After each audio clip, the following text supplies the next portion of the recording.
Couch. Hi, I'm the Lich. I'm DM THACO from Dragons in the Dining Room. My name is Spooky Sprinkles. I'm Dungeons and Dom. I'm Jeff Folsham of Folsham Art. My name is Joe from the Twitch channel Joe Dirt. They strive to push the boundaries of what is possible for live streaming. Collaborations every week. D-I-C. That rhymes. Metal detector. Pushing each other to make the best possible content. Check out the hero-approved channels.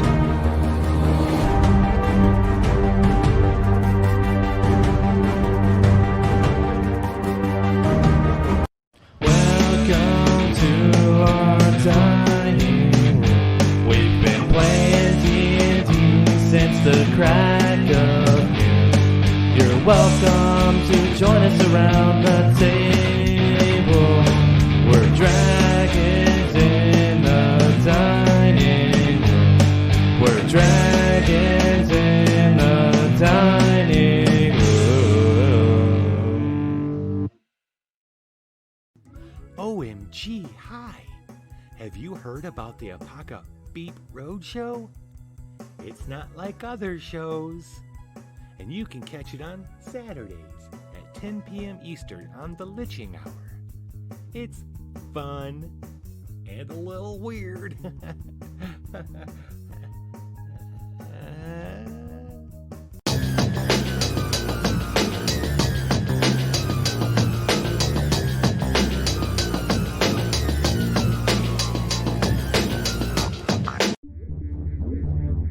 Request access code. Access denied.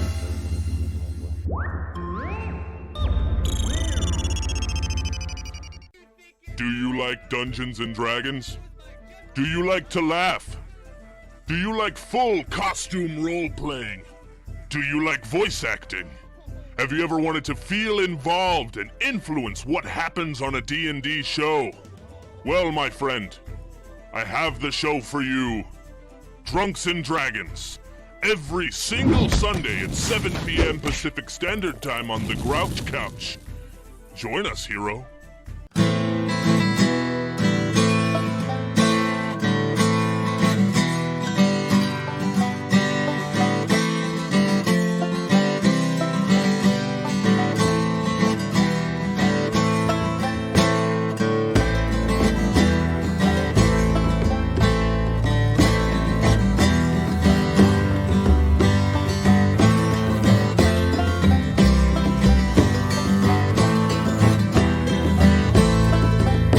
We'll sail for 10,000 miles.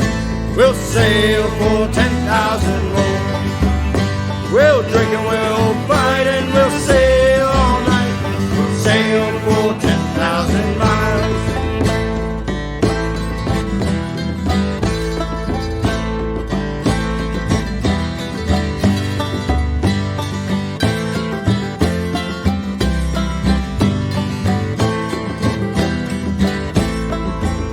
We'll tack through 1,000 more storms.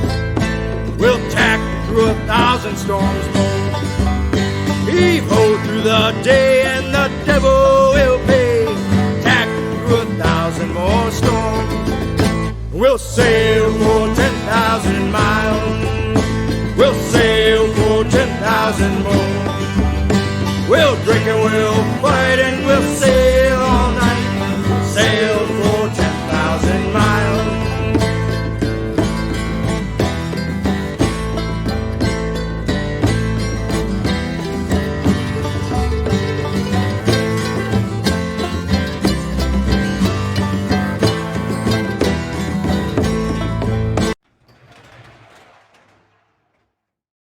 Here at Access Alchemical, we're known for highly effective Xcrawl poisons, like Agent Lavender and Pop Goes Your Eyeballs. But now, we're taking our expertise from poisons to potions. Introducing our new line of potions for the extreme adventurers of today's Xcrawls. Invisibility, Valor, and our latest innovation, Wizard Schmack. It's Spell Boost Juice. Access Alchemical will not be held responsible for eye irritation, mouth bleeding, teeth revolt, organ realignment, spell burning, stains, crotch muppets, orc fingers, Leonard Bernstein, flamingos, unusual urine taste, dragon biddies, shames, or hobbit herpes. Access Alchemical. If it ain't access, they're probably going to live. Yeah, we should probably change that tagline.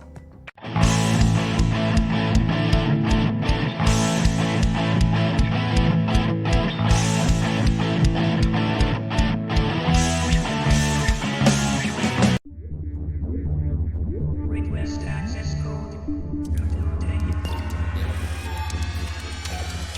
Access denied.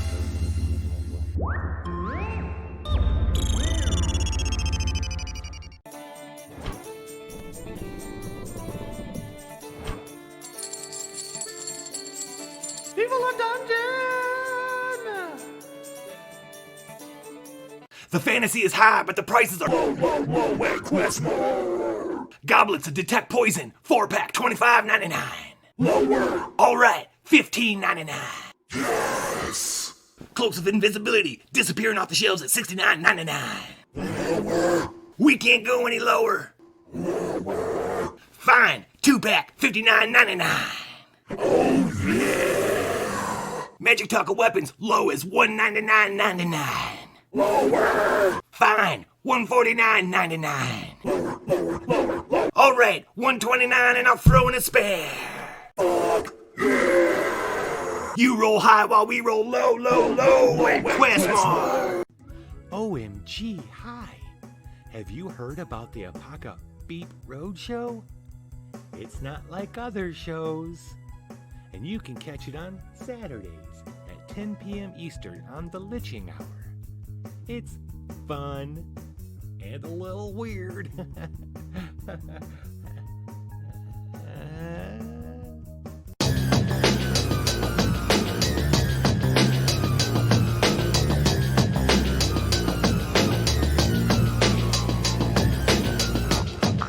Welcome to our dining room.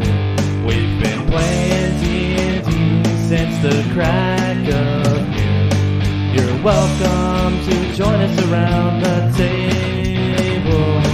We're dragons in the dining room. We're dragons in the dining room.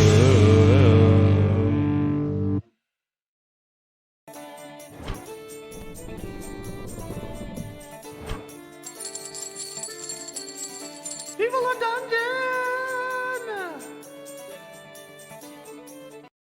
I was a sailor boy, and a tale to you I'll tell. It's all about the things I saw down in the diving bell. Down in the diving bell at the bottom of the sea, there lives a pretty mermaid the fishermen like to see.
Hey there, I'm Zaster Stillstar, but you'll know me as Forrester from the Division 1 Xcrawl team, the Hellstormers.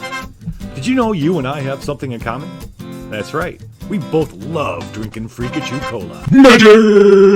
And I think we have something else in common. Neither one of us has any idea what this nerd's working on. We've done it! We've done it! What'd you do, bud? We've made the perfect carbonated water beverage. Wait a minute. No sweeteners, no calories, no sodium.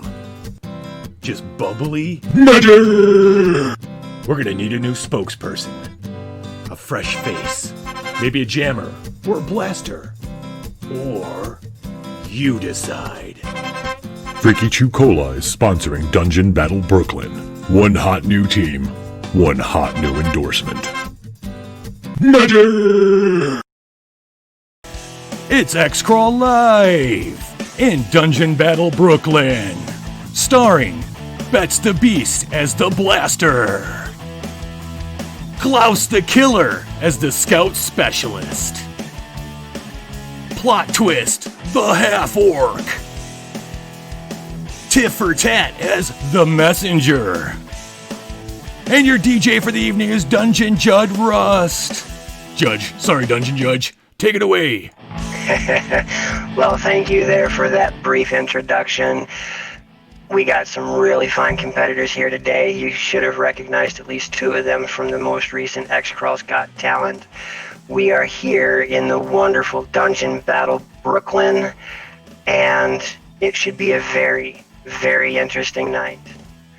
Let's go check in on the green room here and meet our team. Sure thing, Dungeon Judge.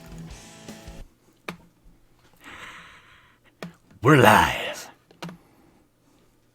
All right, the Athletic Center's visiting team locker room has been turned into the Dungeon Green Room. The room is dimly lit by two overhead bulbs that cast shadows in the corners. There are two long benches bolted to the floor in between rows of lockers. Each one of you has been assigned a locker in which to store your street gear during the game. There's a folding table in one corner of the room set with coffee and bottles of water. There's a door on the north wall. It must lead to the dungeon. Standing on one side of it is a referee in traditional black and white stripes. He wears a whistle around his neck and a headset mic. What also appears to be a .45 caliber revolver in a shoulder holster.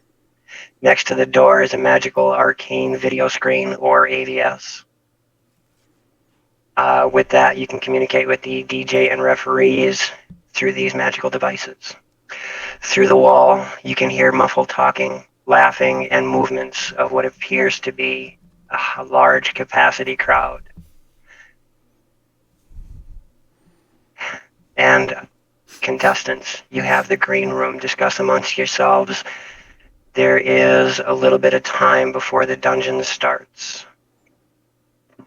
I smell a lot of strength, but a lot of anxiety too. You better be on your A game. I hear you, but I'm more interested in that table of witchcraft services. Witchcraft. As you take a look at that table, you notice that there is a very brightly colored stack of bottles of water. Something that you guys didn't know is this dungeon, the official beverage sponsor is Free Cola. Their newest product, sparkling water of Free Croy. Check out your local beverage stand and get some magic. Magic! There's just bottles of free soft drinks lying around. It's carbonated water, not soft drinks. Is that? Coffee and water. I want the spicy water. Can I have like a bottle? It's free. The table is there. The refreshments are yours. Yeah, I'm taking like a bottle and I'm chugging it. I'm like parched. I've been sitting here for a while. Everything smells. When do we get like that game? Go ahead. No, go ahead. I like their new commercial that's all free cola. It's real good. I'm gonna Bits apparently can smell anxiety, so I'm going to take one and kind of wash myself with it because I'm just simple potato farmer. Yeah. I smell As potatoes. As you guys are discussing this and talking to each other, there's a brief moment where the referee looks up and, what's your team name? I need to make sure I have this documented. Do we have a team name? Oh, we were supposed to come up with that? Well, I don't know. I know you, Klaus. I don't know these two. I mean, I thought the manager took care of that. I was scouted. Dang. Found on my poor potato farm. Scouted from there, looking like this. Well, we've got to have a name. How about Schmorgasborg? How about the Beasts? What about the Country Bumpkins? You know what? Really, I mean, I'm acting a little big for entertaining people, but the Beast is like a little insensitive. I'm only. Oh, half darling, you know you're half beast. You look full beast to me. Okay. You may be full beast, but I am full fury. So. Oh. We'll see. I like potatoes. It's good. What about Jungle Fire? Ooh. Jungle Fire. I don't know what the jungle is. About that. The Regrettables. I mean, like that's the sounds too of on that. point. Relatable. The relatable. Relatable. Ooh, What about the Uptight Crawlers Brigade? Ooh, I do like that one. Uptight Crawlers Brigade? UCB? Yes, and. I do like an acronym. But I was going to go with something like Blood Dancers. Ooh. But I went to a blood dancer bar once. I wasn't allowed back in. You have to tell me that story later. So all right, what are we gonna pick, guys? They're gonna call us this for the rest of the show. That's a lot of pressure. Yes. Yeah. I kind of like blood dancers, though. I thought it has a ring to it. I blood dance every full moon, so yes. What? The blood of the potatoes. It's vodka. potato Or blood. vodka. Oh, the potato okay. blood. All right. I see what you're saying. Yes. What do you do on a full moon? I do enjoy potato blood. I've been a slave for the past 25 years, so Oh. this is my first, time being outside. I thought I smelled freedom. Yeah. Potato blood. That and I've had a little gas. I'm nervous. Oh. I just always have gas. What about the VOD killers? VOD killers. Odd killers. We've got about 10 minutes before you guys go live. Do we have a team name yet? The Glorious Potatoes. I'm No. kidding. We're not farmers. Speak for yourself. That one is. I My come mother from was the a potato. Streets of Detroit. Never seen a farm in my life. I come from the streets of Illinois, where we all speak like this. Never been in Illinois. Just been in Illinois. How about the Snarls? I keep coming back to blood dancers. Blood dancers is pretty good. You do like blood Yeah. dancers? Yeah. I Okay. like blood dancers. I like to dance. I like blood. Our song can be Dancers on the Blood. Dancers. Dancers You on know. the blood. Dancers. Exactly, you've heard that song before. When you hit the flood. No, it's Dancers on the blood. Perfect. Hey, I will go this with is blood team building. dancers. Blood Yeah. dancers. Because it says, we draw blood and we like to dance about it. I mean, I really do We- like to dance. We business, but we also party. Sometimes at same time. Kind of like the humble potato. Thank you. Yeah. The versatile, humble potato. Gives you nutrients. Also blasts you out of your mind sometimes. Yes. With its blood. Oh, yeah. It makes you dance. Bottle that up. Blood dancers. All right. As you guys are having this conversation, the referee looks at you one more time. What are you looking at? Have you made a decision? What you say, Orc? I like blood dancers. What do you say, potato girl? I say yes. Yes Alright. to blood dancer. What you think, Klaus? Yeah, We're the blood sounds pretty dancers. cool. Hold me closer, bloody dancer. We're about to bring the Illinois. That's the best one. Hold me closer, tiny blood dancer. All right. As he starts jotting it down on there, you watch as a light flickers on the AVS. A little bit of static, and you see the Xcrawl Commissioner, Lee Brock, on the screen, addressing a rowdy crowd. And now it's my great pleasure to introduce the man of the hour, the winner of our dungeon design contest, the meanest little DJ of them all, Seymour Blood. The crowd starts to cheer as you watch the camera pan around Seymour Blood to a tall platform. And then standing behind it, obviously on some sort of raised platform, you see a teenager with an extremely close-cropped haircut, dressed in a blue blazer, white shirt, and a black tie. He's a little boy. He smiles, seeming to drink in the cheers of the crowd. Thank you. Thank you all very much. Welcome to day 2 of the Battle for Brooklyn. We have many teams to get to, so I'm going to keep my remarks brief. Ladies and gentlemen, let me introduce our first team of the day, the Blood Dancers. And, oh, look here, we have the first member. This is Bets the Beast. Please tell us a little bit about yourself, why you're here, how you got here, what you expect to accomplish. I come from the streets of Detroit to save Brooklyn. Don't worry, little boy.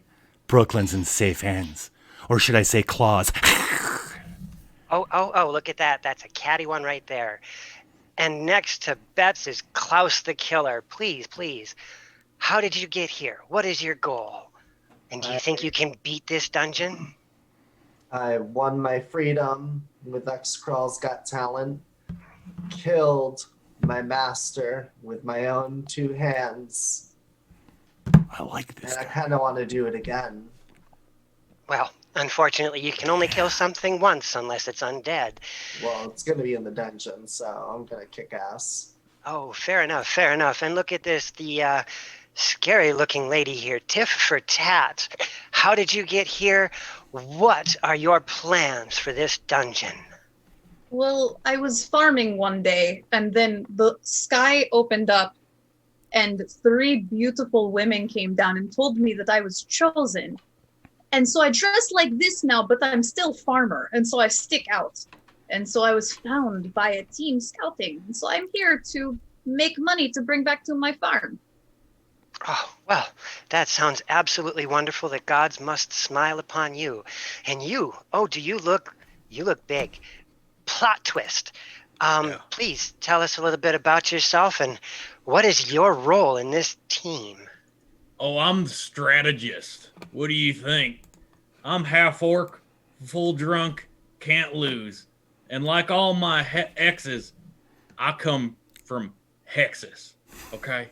And I got recruited on my farm where I grew crops of blood and pain.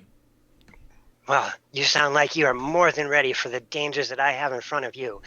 Okay, crawlers, get ready. This is my very first dungeon, so, I hope it's fun and everything. Your performance is being evaluated by a special judging panel from the Adventurers Guild.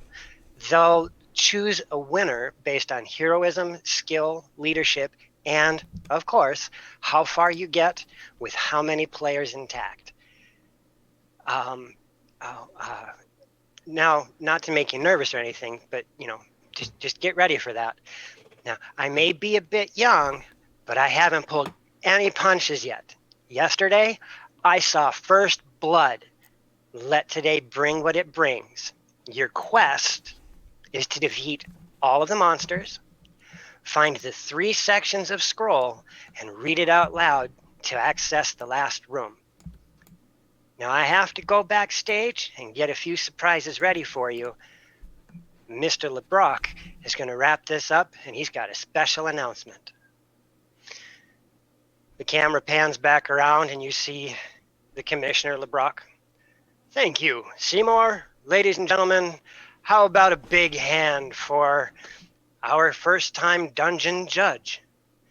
The crowd starts to cheer and whoop enthusiastically. Now, it is time to begin. Players, from this moment forward, your lives are forfeit in the service of the Empire. We thank Emperor Ronald I, the Uniter, for giving us this opportunity for these young heroes to demonstrate the courage and valor of the Empire. Watch over us, O Apollo, and reward the brave and strong with your blessing. Now, before we get this into the dungeon, I want you, all of you, out in the crowd, to pay special attention, as today, Free-Cola has a new advertising proposition. These competitors are also vying for your hearts as the new face for their new product, Free-Koi Water. The winner, the one that gets your heart, will become that face in their commercials. So please vote, pay attention, and find that one. We'll have and remember, sorry, they're also our sponsor for beverages today. Go to your nearest beverage stand and get yourself some magic. You were going to say? Oh, I just want to. We'll have a poll at the end. I was thinking we'll have a poll at the end to see who should get some extra fame as a MVP, and then next week we'll have the audition stuff. You'll be able to see new things. Give me your hearts. Yep. We will be giving actual auditions for you guys to vote on too. Could I say the cheer bar below? 5 bits fills the player's mojo. If everyone remembers from last season, our mojos are all starting at 3. 10 bits to help a player's roll. That'll add a die, move us up on the die chain. And we have a new one. You want to tell them about the other one? Ah, yes. This time around, 25 bits will give our dungeon a free koi break. For 25 bits, you can have everything pause for just a moment as everybody gets themselves the fine free koi beverage and a 1d6 heal. So you can heal the entire party for 1d6 for 25 bits. And with that, Lee Brock turns around. His arms go wide. He looks at the crowd. You heroes, heed me now. Your life begins today, but could end at any time, because this is Xcrawl. And if you die, the crowd roars, "You die!" Not going to happen. Finishing of the famous catchphrase. The AVS goes blank in the waiting room, and the referee turns, looks at all of you, and points to the door that he is guarding. Did Friki-Choo have anything else for us? If they're sponsoring the game, aren't they supposed to give us things? I was getting to that when you stepped out the door. Oh, sorry, buddy. I hear there are things on the other side. Bets is impatient. She wants her shit. Okay. Yep. So I am going to change back to DJ Rust, and at this point in time, the dungeon is yours. And what does everybody think? Like, did I go too big there with the intro? Did I go too big? You were fine. You were fine. It was good. You could have gone a little bigger. A little bigger. What is Bigger? A little bigger. Mm-hmm. Baby plot twist. Who's so afraid of what he do? I'm not afraid. I just want to do a good job. Like, my family back on the farm, you know how farms are. It's hard work. The dungeon is waiting. I want to go get the hearts that I heard about in the announcement, so let's go. Yeah, let's go get that stuff. Are we all ready? Everybody have everything? Everybody go to the potty first? Let's do it. We're gonna need to take a potty first to do this. Let's do it. I got my axe to body flay. I'm ready. I'm ready. There is a door. There is a door in front of you.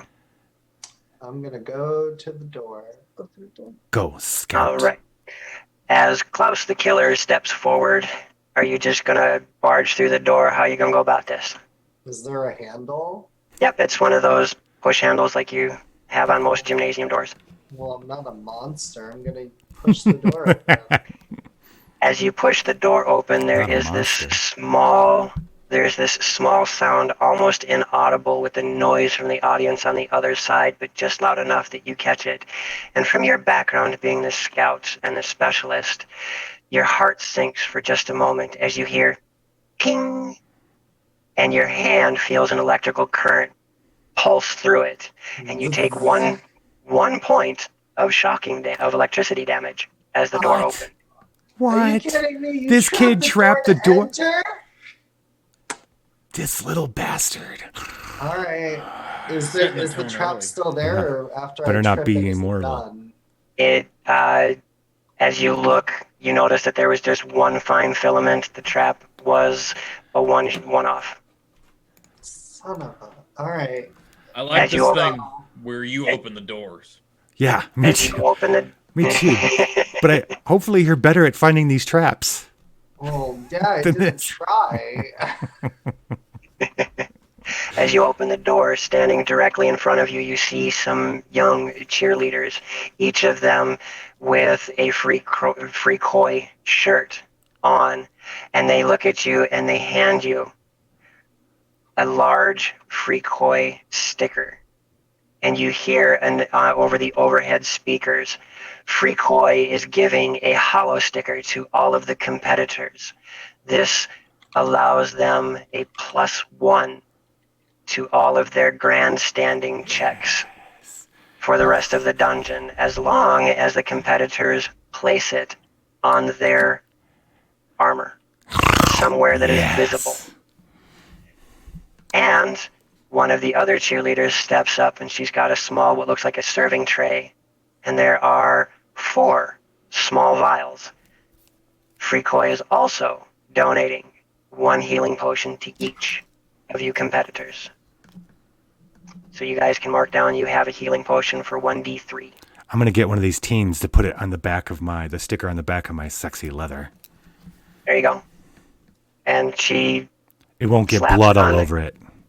Right. She slaps it on there, and it's a gorgeous little sticker that has the pearlescent hollow look like you get from foil playing cards. Klaus, where are you putting your sticker? Put it right on my headband. That's why it's so shiny. Perfect. Tiff? Mine is going to go on my arm more. Okay. Okay, and plot twist. I mean, I got a pauldron, I got pecs.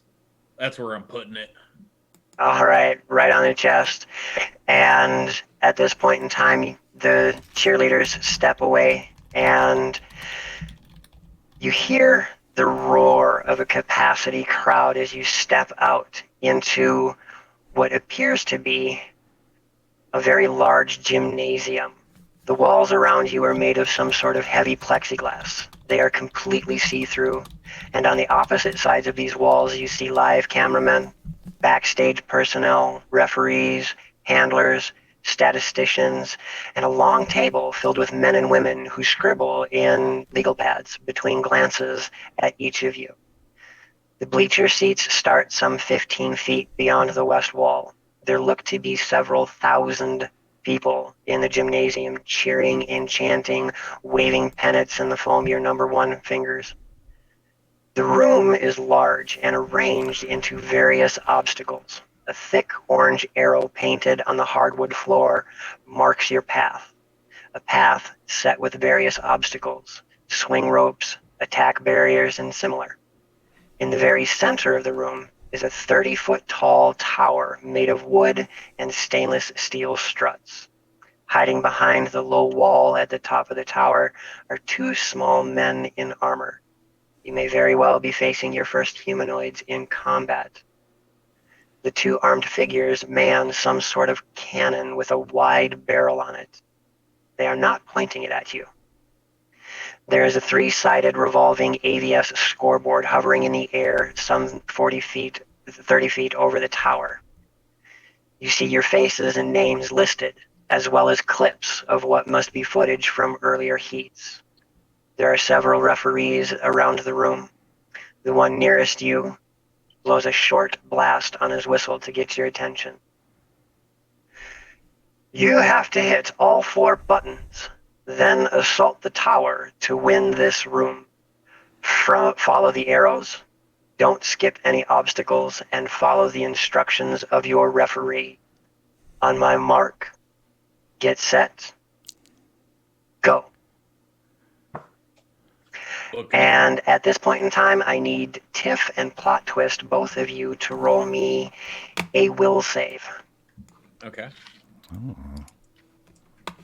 The crowd being thousands upon thousands, it's the first time you have found yourself in this situation. There are nerves and stage fright threatening to creep up on you. Betts and Klaus, having been on Xcrawl's Got Talent, this isn't affecting you. And smell nerves. I can't see your rolls because I'm in the wrong place. There we go. We got, Got the potato sweats. It's okay. Yep, that's okay. So from what I see here, we've got a 14 for Plot Twist and a 3 for Gentendo. Or not Gentendo, for Tiff. Tiff, you find that your nerves catch you. The stage fright is creeping up on you, and you are stunned and motionless for the next 2 rounds. In front of all of you, following the orange lines and the pointing finger of the judge, of the referee, you see what looks to be a large platform over an expanse of mud with ropes. Please swing across the mud, and then just beyond that you see what looks like a ring of tires that you have to run through. And beyond those, a small pillar about 3 feet in height with looks to be a large red button on it. All right, easy enough. I'm gonna go for it, being the speedy one. Okay. I need you to roll an agility check, please. So is the first part of the ropes to climb across? Is that the first part? It's a platform you climb up to, and there's ropes dangling down. Oh, do we swing on the ropes? You swing? Yeah. Yes, you can swing across on the ropes. And then what's below? The mud. Right. Mud. It's probably about 25-foot long pool of mud. I need an agility check from you, Klaus. Do take into account your armor check penalty. I rolled an 11, and I don't think I have an armor check penalty. I don't. Because I have sexy leather armor. Oh, Spooky. yes. Spooky is calling Tiff an absolute goddess. That's just a science fact. Right. You swing across the mud, and at the far arc, when you reach the apex of the swing, you do this gorgeous little dismount and land right on your feet. Can I grandstand? If you so desire. How are you going to grandstand?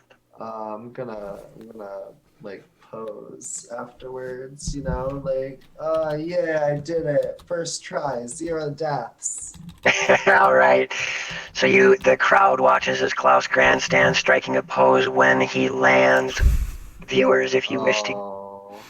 Because they're too busy watching Betts, the beast, as she roars and jumps up the platform, jumps in the rope, and falls in the mud. Yes, you do. You swing across on this rope, and as you go to let go and dismount, you mistime it. You release way too soon, and you watch as Betts lands butt first and slides, covered in mud, off the edge. Early release happens to everybody sometime, and then I jump up and attempt it myself. As you go to jump up and grab the rope, you can hear that some people are laughing and catcalling at Betts. Oh, way to rub it in. All right, and that's an agility check to do this, you said? Yes, or strength, whichever one's better. Okay. Oh, I keep doing the roll 20. Yeah, I do the same thing.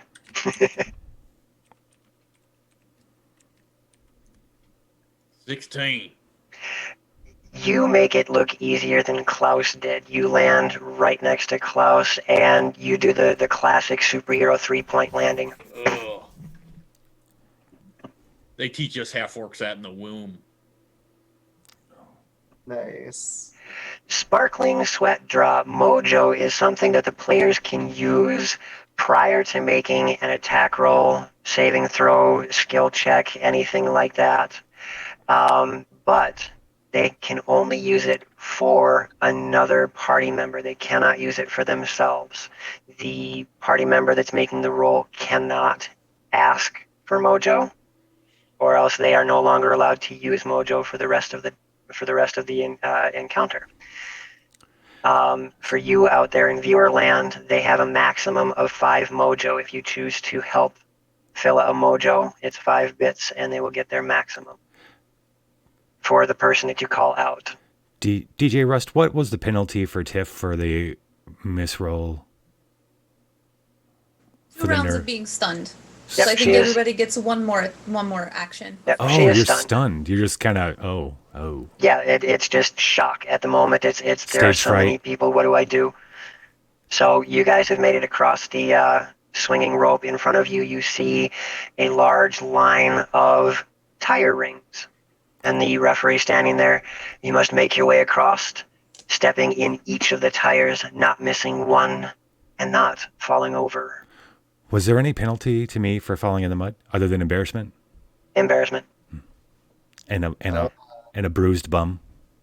Bruised, yeah, and you just got yourself a mud facial for your rear end. Bets the Beast has a bruised bum. Yep. Bum. To go. Did you know my bum's a drum? Here. Redeem yourself. Go ahead. Go first. Show them up. Me? Yeah. Okay. Get that comeback. It's not crippling embarrassment this time. Just I'm giving embarrassment. you a mojo. I'm giving you a mojo in like giving you the chance. You're gonna give me a mojo? Did you take the 1 HP from Klaus from the electrical shock? I did not. Let me take care of that. Seeing Klaus give you some help, I'm gonna feel like I maybe took a joke at your expense and be like, always bet on Beast, and slap your back and also give you a mojo. All right. Thanks. So that's 2 mojo going into that. That gives an automatic +2 to the roll to get across these tires. I need another agility check. I'm on it. Oh, +3. 12. It is not fast, but it is skillful. You make your way through these tires without tripping yourself up. There were a couple of moments where you put your foot down wrong, but you caught yourself before the balance was lost. Who's next? I let Plot Twist go. Yeah, you can check me off that list because I'm going. All right, an agility check, please. All right.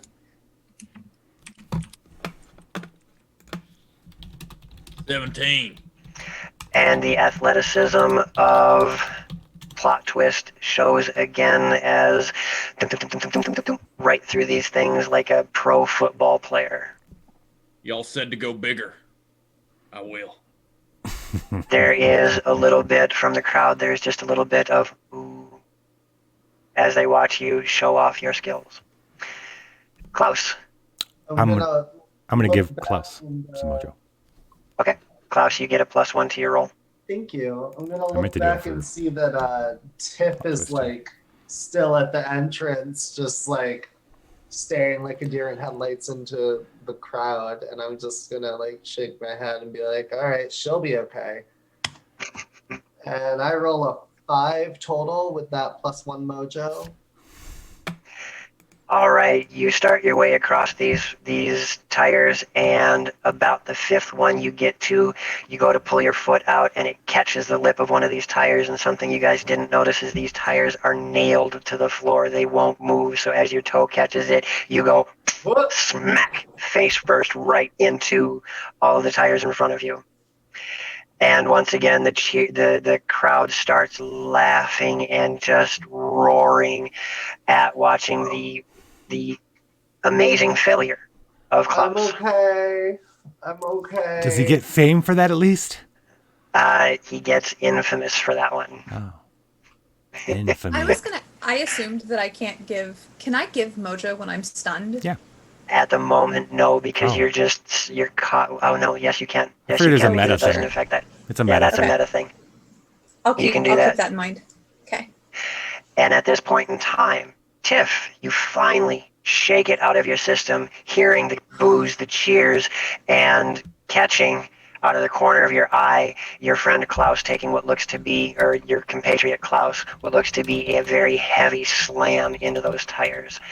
It rattles you just a little bit Oh my goodness. and breaks you from your stupor.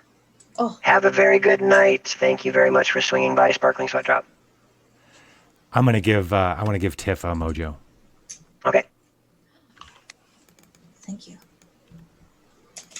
Okay, I am going to walk up to the structure and say, the mud looks very good though, and I'm very used to it, but I guess I will swing across. And I make an attempt to swing. All right. You swing yourself across that, and you land on the far side of the mud pit just fine. In front of you now lay the stretch of tires. In front of the other three party members, you see a 3-foot tall podium with what looks to be a rather obscenely large red button on it. It's about the size. It's about 4 inches in diameter. I'm going to put my nails back on and get ready to go through the tires, if that's okay. Yep, that's perfect. I'm wondering what the other 3 would like to do. Yeah, they can go first. I'd like to try to mighty deed my throwable hatchet at that button there. You're going to throw your hatchet at it? Yeah, that's what I'm thinking. All right, roll to hit. Unless one of the other 2 of you want to do something right away. Throw it, green boy. All right. All right. R 1d20 plus my mighty deed, which I'll roll. Actually, I'm gonna roll the mighty deed first. 1d3, and so the deed is hitting the dang button, and that's a 1. So that's not gonna happen. But go ahead. That was your okay. That's so, my mighty deed. Your mighty deed. Thank you. Yeah, the attack. I could still maybe damage the button, but we'll see. RD20 plus missile attack is a 1 plus the D die 1. It's a 14 to hit. All right. Something I did forget to mention when we were asked about Mojo. If anybody rolls a 1, it will clear out everybody's Mojo. It's like fleet. So if you do a critical fail on a roll, your D die doesn't count toward that. Also, chat redeemed Phil Mojo for Tiff. Yep, I got them both. Up to 5, Perfect. right? 5 for thank you, Tiff and 5 for Plot. Yep, thank you for that. Thank you very much, chat, for that. Particularly Sparkling Sweat Drop. Your throw of the axe goes across the way, and just for giggles, roll me a luck. Okay, I will roll under a 9. Let's see how I do. Oh, would help if I didn't put a space where it don't belong. I do not roll under. Did you say spice word? Oh. Right. You chuck your axe across the way, it catches the lip of the podium, and it arcs over the podium as it catches it at just the wrong angle. You did, in fact, hit the podium, but you did not hit the button. Let me show you how it's done. I'm going to unsling my longbow. Or my crossbow. I got a crossbow. Started out with a longbow. Okay. The crossbow. Okay. I'm going to take a shot at it. That's what we're going. What's happening here, right? We want to try to shoot it. That's what Plot Twist chose to do. You were instructed simply to hit the buttons. Okay.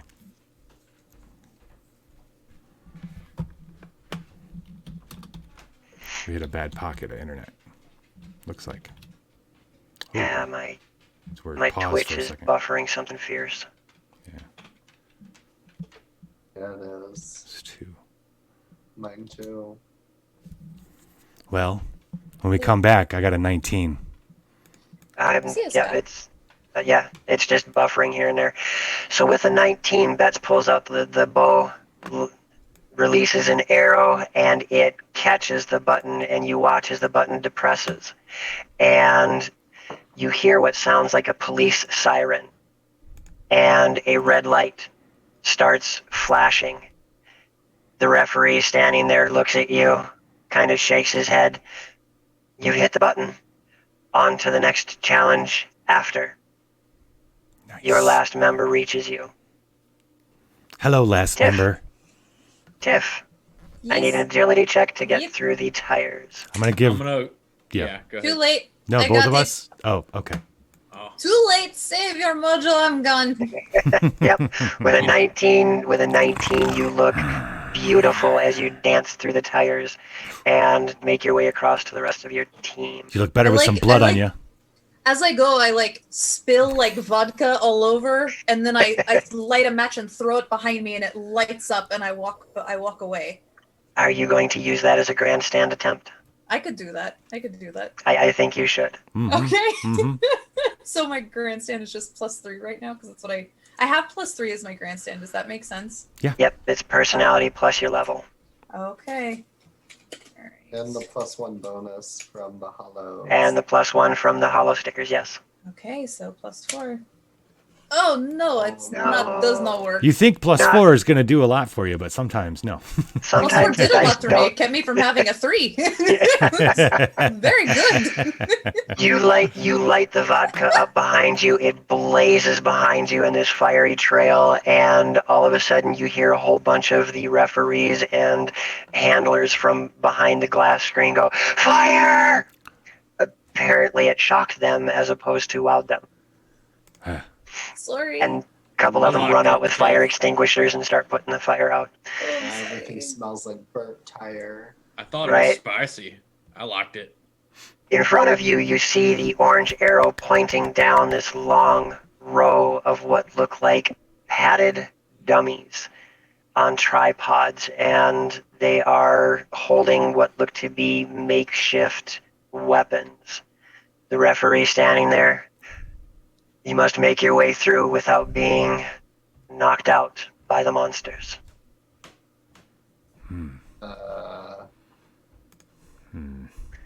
The mannequins? And the ref just stands there with his hand out, pointing down the way. I just dealt with dragons with television for heads. Yeah, I'm just going for it. Like, what the heck is Just this? booking. I feel like I'm in grade school. Nope, I don't need a roll from you. As you run through, dodging your way through them, you manage to make your way through, and a couple of them kind of brush off your shoulder, but you weave through them just fine. Who's next? Is this an agility check again? Nope, no roll from you. It's a roll from me. Oh. I'm gonna go. All right. He Plot made twist. it. Klaus Plot made twist. it. You make your way through plot twist, and a little bit more nimbly than Klaus, you weave through without getting struck by any of the makeshift weapons. I have bad feeling about this, but I will go next. And on this one, what is your armor class? My armor class is 14. Oh yeah, you run through this thing, and a couple of the makeshift weapons get close to you, but no threat from being struck by these monsters. And last up to Bets, what is your AC? Bet's AC is 12. As you run through, you slip just a little bit on some of the dribbling vodka that Tiff has coming out of the slightly not fully capped bottle that she is. Girl, can you watch where you're dripping your blood? I'm getting blamed for much things here. Well, actually, we can do this slightly different. The mud starts to drip. No, I think that's good. I'm okay with me making him slip. In number terms, I rolled a 14 for these things to hit you. And you get struck by one of the large foam swords that these things carry. And you take 2 points of subdual damage. I'm not sure how we're going to track that. Versus Because subdual damage will knock you out, whereas regular damage will kill you. Okay. Well, I'll mark it as hit point loss. But then I think you guys might have to track how much of it is subdual. How is everybody feeling? I think you still right have now? to. You still have to. I think that's just. My impression would be it's only subdual if it's going to put you at 0. Otherwise, you know what I mean. Otherwise, it's damage because you still have to heal it. It's not like it's not Fair enough. damage. Fair enough. That's my take on it. Right, And like it's not lethal damage if you go below. Gotcha. Yeah. Right. Okay. Fair enough. And How are you feeling, Bets? How are you feeling? Mad. I want to. Mad. I need to claw somebody. Would you like me to try and heal you? Sure. Yeah. Okay. I'll Do your provide magic, some- girl, or I could drink one of these potions. Our potion. Why not when I have a chance to gain disapproval from my gods? Why not try that? I like her moxie. She's got moxie. It's I good. am chaos, by the way. I think you are that too, should actually. Be okay. No, I'm neutral. Okay. Actually, adjacent then. Yeah, adjacent. Yeah, adjacent. All I am right, not. I'm not adjacent. I am Bets the Beast. You're not adjacent. Oh, I see. All right, let's see what they get here. Ooh, baby! Would you like to heal crit. 5 points? I feel amazing. Like I just walked out of the jungle. Very nice. Very nice roll. You are healed back to full. And as you all 4 make it through this gauntlet of foam-padded dummies, on the other side you see another 3-foot-tall pedestal with a large 4-inch button. No, I'm talking pedestal, not wall with a button on it. It's a standing pedestal. Hey, there's nothing else around, or? No. So we could just walk up and press the button? Potentially. Klaus, scout it. Yeah, I should do that. I'm gonna call for a danger sense check. As you do that, I'm gonna give you mojo by saying, "All right, everybody, there's a Klaus in the house." Klaus I'm also going to give you mojo. Also, please take mojo from me as well. Okay. All right, Also, I am please, not. mojo. I'm not 100% on how danger sense works. Says I do a check to have a flash of intuition about concealed enemies within 60 feet of the position. It works against creatures, not against mechanical or magical traps, even if such traps involve the release or summoning of creatures. I roll All a right. hard DC. Yeah. Go ahead and roll for it. This is just, I'm just looking for beasties right now, so it's just a flat D20 check, right? Or is there a, wait, I have a bonus to it, don't I? Is that +1? The one thing I didn't check. I forgot to look into the scout table on that. 15. That means that I can find camouflaged or other carefully concealed creatures, as well as creatures around corners. As you let yourself get that intuitive feel about it, looking at all the details here, you do not sense any creatures in the vicinity. All right, so it doesn't seem like anything's hiding, but you know, I got trapped by the door. So you guys mind if I do something else and check for traps? By all or means. anyone else? Klaus is in the house. I'll give you a mojo for this one. Yeah. And I don't Now remember, out there in viewer land, you can spend 5 bits to fill any one player's mojo to I 5. also give you mojo. You have one more mojo Also, from me too. 10 bits will help his roll, too. Yes, you can spend 10 bits to let him roll a higher tier die. So rather than 1d20, it'll be 1d24. I'll move up a die size. Nice. Plus 1d. Plus 1d. Yeah. Everyone needs. I have Usually I pay extra for extra d. D. I have a +3 normally, and then you guys give me 2 mojo. So 12 to find traps. As you approach the pedestal with the button on it, looking around, seeing if there's any miscellaneous wires or anything that might be dangerous, this pedestal appears to be clean. Huh. This will be button number 2, right? Get Correct. it, Klaus. Get it. It's yours. It's yours. Damn. Take it. Take it. It's the law of the jungle. As you slam your hand down on this button, there is a siren that sounds like a police car in the room, and a blue light starts to flash. The referee standing there looks, congratulations, that's your second button. Off onto the next obstacle. There's a large wall in front of you as you wee-woo. As you walk around the corner, there's a referee standing there. There's a signboard right next to him with a single parchment on it. And he looks at you. This is a single-use spell scroll. He taps on a button and a cloth moves out of the way, and you see this large humanoid shape about 30 feet away, and a big flashing sign over the top of it that says, zap the target with the spell to defeat the giant. Man, I ain't no shooty boy. Is there just one of these scrolls? There is only one scroll. Well, I'm probably the most qualified one to look at this scroll, although Klaus could roll to use it as well. I'm not really good at magic. I don't mess with voodoo. Are you claustrophobic? No. I might be. Could I? Because Could he's I make scaring me. Could I make an attempt at something? And what is this? I want to try and bless bets. Yeah, go ahead. To make bets roll better, but I don't know if it will work because I have to roll 50 eye for it to be a thing. So we'll see if it works. You'll need a 16 or higher if you want it to work. I'm gonna give you a mojo. I'm gonna give you mojo too. I'm gonna do it. Voodoo. Thank you. Add a +2 to that. You do. Okay, it's so it's a +5. Let's hope that this isn't a 6, because then I apologize very greatly. Oh my God, it's a nat 20.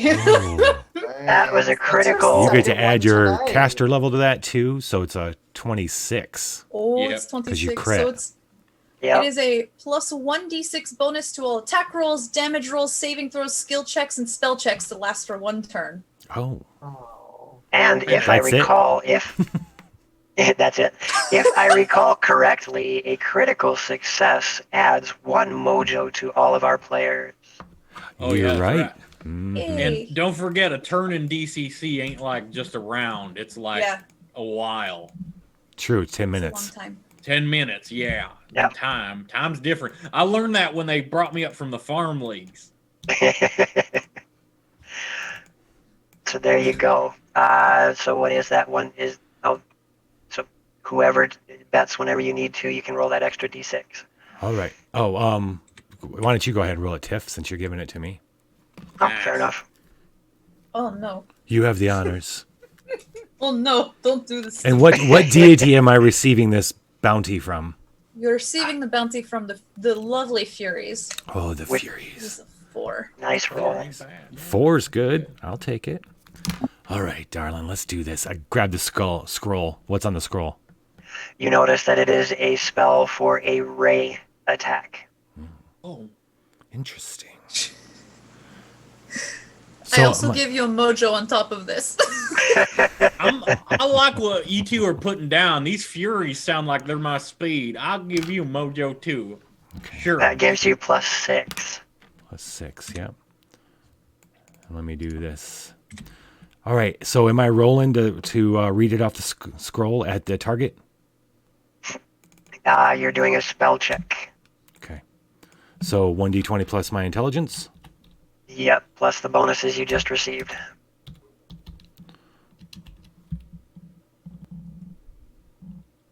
Or is it my spell checks are plus personality, so do I do plus personality? You would do personality.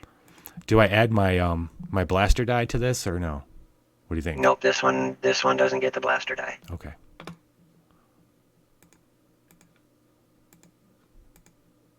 Wait, let me make sure that it's plus no, I don't add. Oh, no, I add my level to it, not personality, I think. Because I have my blaster die, so I don't actually add like intelligence or personality. I think I just add my level, +1. Okay, +1, +6.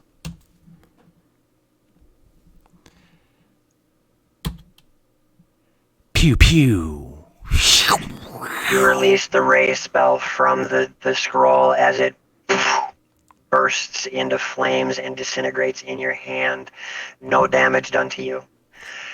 The ray careens through the auditorium, smashing into the large creature, and you watch as it's rather amusing because they were trying to hide it, but the large rope that was tied to this, you watch as it's pulled taut and the giant falls over. I'm gonna grandstand. Please do. How are you grandstanding? I'm gonna scream or roar at the crowd. Usually I like a lot of, I'm imagining a lot of blood and gore when I grandstand, but for this point, it's okay. I'm gonna scream and roar. Do my signature growls. Oh, I get to add the +4 to this. Yes, you do. Yeah. 19. As you take down this stance, growling at the crowd like the ferocious Bets the Beast that you are, you watch as about 20-25 people stand up and mimic your move successfully, making your grandstand. You get 1 fame for that. All right. And I have to say this, it's kind of breaking the 4th wall, but with all of the bonuses that you got, you would have had to roll under a 4 to miss. So what you're saying is it was a foregone conclusion. Pretty much. The crowd groans. The crowd groans. Do you lose fame? Can you lose fame? No, actually, that's my grandstanding, and then I'm gonna look at the rope and I'm gonna taunt the crowd and go, naughty, naughty. I will not forgive you for that. I should have warned everybody out there in viewer land, the puns are going to be real, just like they were with DM Loxy when she was playing Xcrawl. Alrighty, as you guys watch this creature fall, there is another orange arrow that turns off to the right, and you walk around another faux wall, and you see a large, very, very large mechanical puppet with oversized fists in metallic gauntlets. That is, as you look, you realize that there's a 3rd button just behind this gigantic mechanical creature, and you fear that if you were to approach the button, this mechanical creature, could reach you if you were to approach the button. Finally, something to hit. Yeah, I like this. Yeah. Hey, y'all, how about I run up and I try to smash this thing with my battle axe, whose name is Plot Point, by the way, and I try to hit it with that, and y'all try to run up and get the button. Wait. Can I try to bless you first? Can. I like those Fury ladies. As much as I want you in there, like, hitting on this thing, what if first, before you do that, I throw an alchemist charge at it? Oh, I mean, yeah, I don't know what Light that it is. up on fire. Basically a flaming grenade. Yeah. All right. And then you can go in there and finish it off. We'll do Tiff's bless first. Oh, yeah. Well, it's a +1 to bonus attack rolls for 1 encounter. Not bad. You get a +1 for this encounter. I came very close to gaining disapproval. Very close. Very close. Some may say the closest I could get without disapproval. That was close. And with that, Bets, you go to throw an alchemical fire at this thing.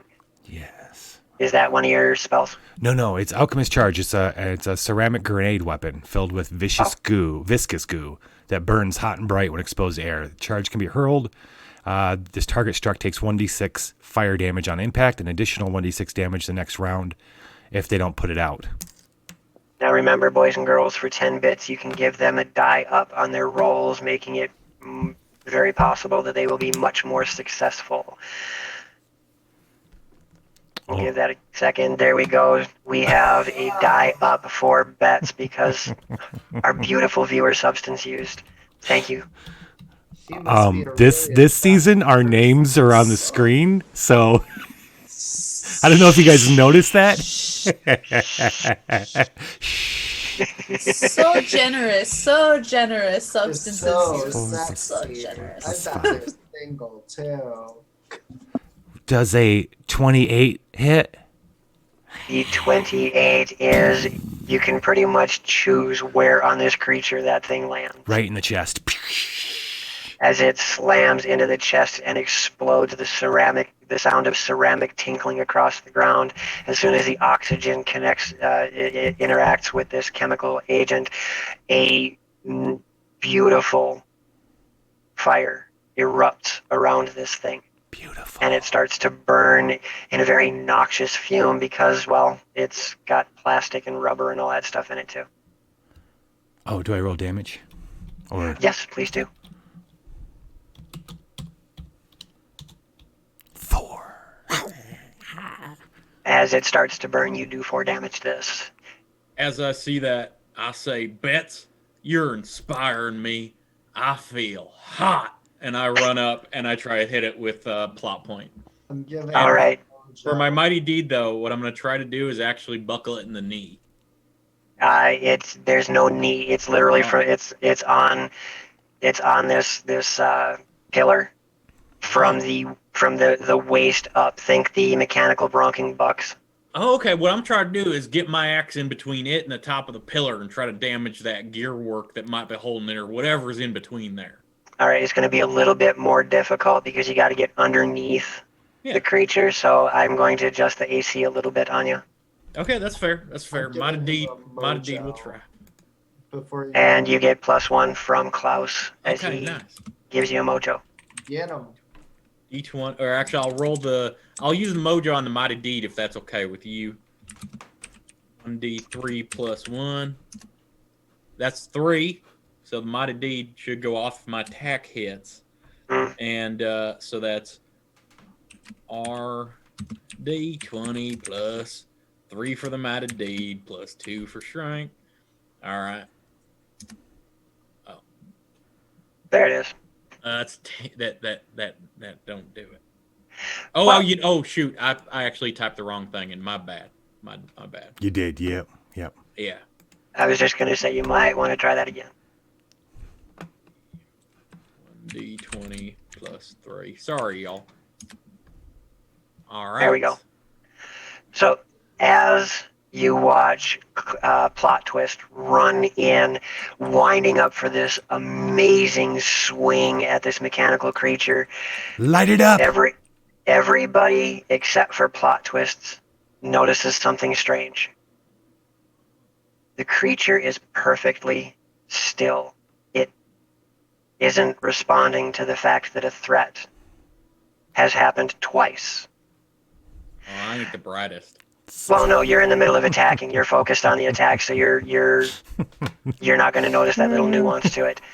And the axe goes in, catches underneath this, and there is this loud sound of metal striking on metal and a creaking sound as all of a sudden this giant ogre-looking thing kind of shifts about 4 degrees to the right.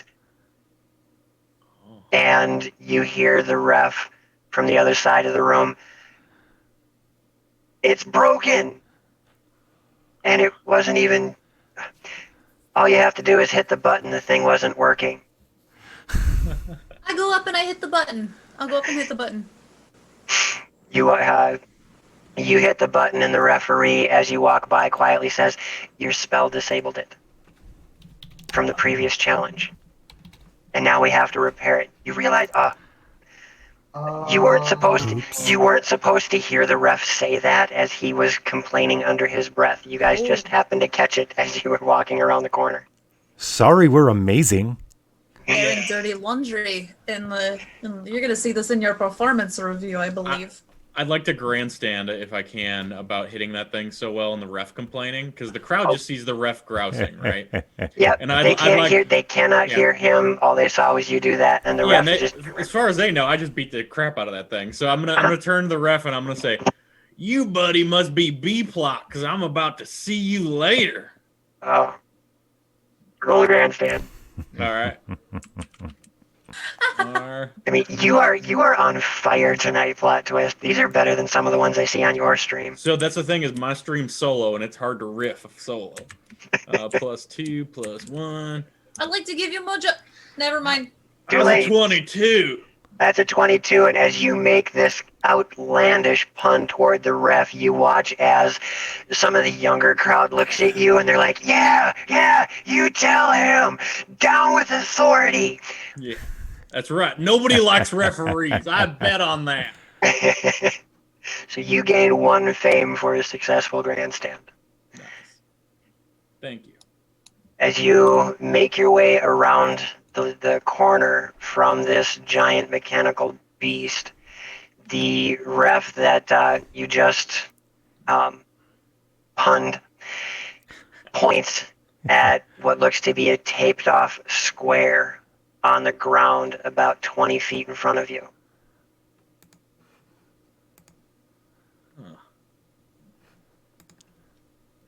Taped off square. A taped off square? Yeah, on the ground. On the ground, there's an orange square. How big is that? It's about 20 feet square. Oh, look at me. I'm the same on all sides. Oh, I'm so special.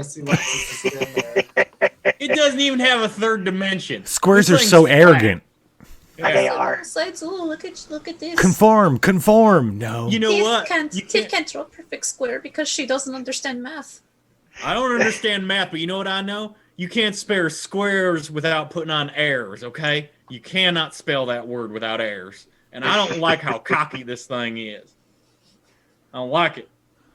As you guys are making fun of a tape square, Klaus steps forward to stand inside said square. Oh, he does. Oh. Klaus, do you feel okay standing inside square? You look good in there. Feel like a hero. I'd like to also go stand in square with Klaus, but maybe less egotistical than Klaus. Okay. But still conformist. But still, I do things that other people do. I see what they're doing, and I'd like to have a close encounter myself. I like how you're putting down squares the moment someone steps in there. You're like, oh, we'll go to. Well, okay. Somebody else step in first. I look up. Can I look up above me, like as we're standing on the square? Like Yeah. What's above me right now? There's the ceiling and what looks like some cloth up there. Okay. A bunch of lights, some rafters. Okay. No cage. I'm okay. I'm good. I see you looking up, and I look up. I'm like, waiting for that part. Like, oh, nothing, just a giant cage about to fall on you. That's what I thought might happen. Yeah. Giant cage. You're like, let's just serve ourselves up on a platter. That's So- what are you up to? So everybody else is on this in the square, yeah. and nothing's happened yet. Correct. All right, I'm going in the square. As Bet Oh, we can steps stand in into square the now too. right, as Bet steps into the square, Tiff, you still staring up at the ceiling, and Yes. and the group of you talking about. I'm expecting a cage to fall from the ceiling. The cloth that you were staring at gets pulled out of the way, and a cage falls from the ceiling. No. Can I dodge out of the way? Can we get out of the way? Can we attempt to get out from underneath it? You can attempt. Give me an agility. I was like, I'm staring at this thing. Look. No. I'm gonna give Tiff a mojo for the early warning system. Yep. Thank you. It's one of those beautiful irony things. What's my agility? Jesus Christ.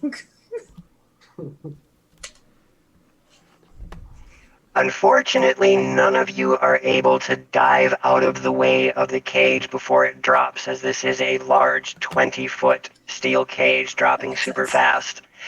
And as it drops to the ground, it lands with a heavy, resounding thud. And in front of you, as you look around, between you in the cage and to the east, you see that tower that has the two armored creatures at the top of it and a door on the cage. Can I try to pick the lock on the door or just see Sure. if it pushes open even first? When you try and push it open, nothing happens. All right, let's try and pick that lock. Please do. It's a plus. Is it really just a +1? Okay. I'll give you mojo. Oh, okay. Thank you. I see you walking towards the portal there on the cage, and I say, well, isn't that adorable? And I give you mojo as well. Oh, thank you. I'm not sure if he was talking about Klaus or the door. Which one's adorable? Just the attempt to keep us in with a simple door. Adorable. Uh-huh. You got it. You know me long enough. We came from the same farm system. If you would like to use some luck, if you would like to use some luck, it will take 6 luck. Is that Friki-Choo cola? Well, okay, so question. Right. If I wanted to try and pick it again, instead... I will allow you to do that because you did not roll well enough to break your picks. Okay, cool. I'm going to roll... Yeah, I'm going to do that one more time then. We're just I gonna... give you another mojo. Take again. Thank you.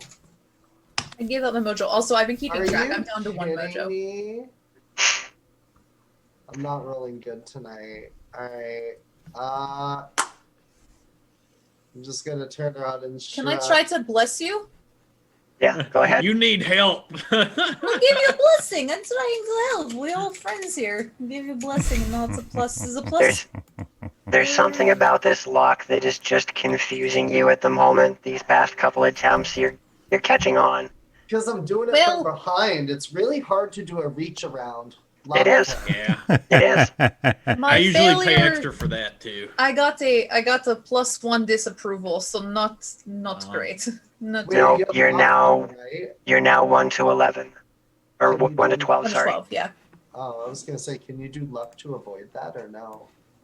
The bless. Technically, yes, you could spend a luck to save yourself from the failure, but you'd have to spend 2. I would spend 2. I'll spend 2 just to make things easier for myself. Okay. So that is not a failure, and Klaus has +1 to all attack rolls for the next encounter. Not going to help much for the lock-picking attempt. Oh, well, what if I attack the lock with the lock pick? I'm gonna put my little hand on little Klaus's head and be like, I see what you're trying to do. I'm gonna hit that door real hard. How about that? All right. I give you a mojo. I give you a I'll give you a mojo too. And say, go get him. Before I do it, I yell, I feel my mojo rising. And then I run. And everybody in Viewerland, remember, you can spend 5 bits to fill up our contestants' mojo, or spend 10 to help them out with Did you get their mine die too? roll. Yeah, I did. Are you counting this as a strength check or as a attack roll? Let's do this as a strength check because it's really, really hard to miss a door. Okay. Oh, and it would help if I didn't mistype in the wrong chat. All right, hang on. I'm copying and pasting. Learn to Discord. Come on. I know. One of these days. How's a 21 do to that door? The 21 is going to make it through the door. As you swing your axe at this thing, you catch it. And with the little bit of work that Klaus did on it and the attack from your weapon, it slams the door open almost too hard as it comes careening back at you. I'm going to yell, we're unhinged. In front of you, you see a 30-foot tall tower made of wood and steel trusses. A large cannon pointed at you. Oh, hell no. And 2 creatures in armor standing up there staring down. Can someone do something about the cannon? I can't touch it from here, but... The referee standing outside the cage looks at all of you and goes, "Your last button is up there." Your last button is right here. Where is it? At the tower? No, wrong, friend. You're the last button. He points to the top. He points to the top of the tower. Okay. No. Go ahead. I'm sorry, Killer Klaus. Can you describe the room one more time? I'm sorry. You are in a gigantic gymnasium that's 120 feet across by 90 feet wide. In front of you, about from the edge of the cage, it looks as if you are 20 feet away from the wall of this tower, which is 30 feet tall. It is a steel structure covered in wood. At the top, you see two humanoid creatures dressed in armor, a large cannon with what looks to be a very large barrel on it, about the size of Plot Twist's fist. And you were just told by the ref, your last button is up there. So the only way up this tower is to climb up the side of it? That is what it appears. So can that gun reach over the walls? Oh yeah, the barrel is over the edge of the wall. Oh. And it's pointed at you. It's at the top, right? Yep. And they see us, I'm assuming? They are definitely looking at you. How far Are and we controlling the gun, or is the gun like autonomous? Well, at this point in time, I'm going to have you all roll initiative. Oh, okay. Oh shoot. Oh man. Oh, I forgot. Does Xcrawl make you roll a die size down for two-handed weapon initiative? I did not see that. Yes. Yes, so D16. D16. All right. Okay. Sounds good. D16. Thank you. I always forget that. Me too, and that's why I wanted to ask, because I was like, I'm Yeah. pretty sure. Oh god, dang it! All right, so all right, D16, not D20, friendin. Got 11. Got 11. Got 17. Sorry to cannon bail on everybody, but I didn't roll real high. That's. I think still is it still 10 minutes for Bets is +4? Yes. Yeah. Okay, good. You're still, Nice. Oh, that's right. I'm gonna say 21. I'm gonna say you have with that and that, you're gonna have 4.5, 5 minutes left. Okay. Why can't I think? There we go. And Plot Twist got an 11. Alrighty. So you guys open up the cage door, and as you're taking in what's happening here, wondering, Klaus, if they are pointing it at you, if it can reach you, how are you going to get up this tower, etc. A tennis ball comes flying down from the top of the tower at high velocity, and just barely misses the group of you. So apparently, it can reach you. We're How being far- attacked by yuppies. How far away do you think it is? From where you're standing to the top of the tower, No, using to the Pythagorean, using Pythagorean theorem, because it's 30 feet in the air and you're 20 feet away. So the distance would be about 45, 50 feet. Okay, that's medium range, don't you think? Yeah. All right, am I first with a You 21? You are. All right, I'm taking out that cannon. Spellweaver blast. Okay. I'm gonna give you one of my. I'm actually at 3 mojo, so knock me down to 2. I'm giving you 1. All right. I'm gonna pat you on the back, buddy. You blast that cannon. That's strange. So that's plus 4. Oh, I get to roll my die this time. Yes, you do. Because they have a mighty deed like die now too, don't they? Yeah. Depends on the type of It's caster a you're blast. using. Yeah. It's a. Yeah. Well, we all get it. It's a like blast die, I think, as they call it.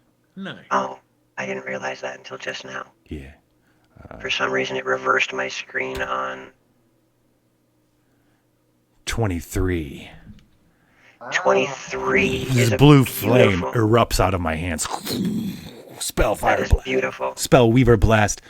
23 is blaster blaster die result, plus 1d10, plus long range, plus I get to choose whether it's fire, cold, stun, glitter, sonic, or 30-foot radius. I'm going to go with 30-foot radius because that means I can catch the other guys in it too, right? What do you think? Well, considering one of them, it has to man the cannon.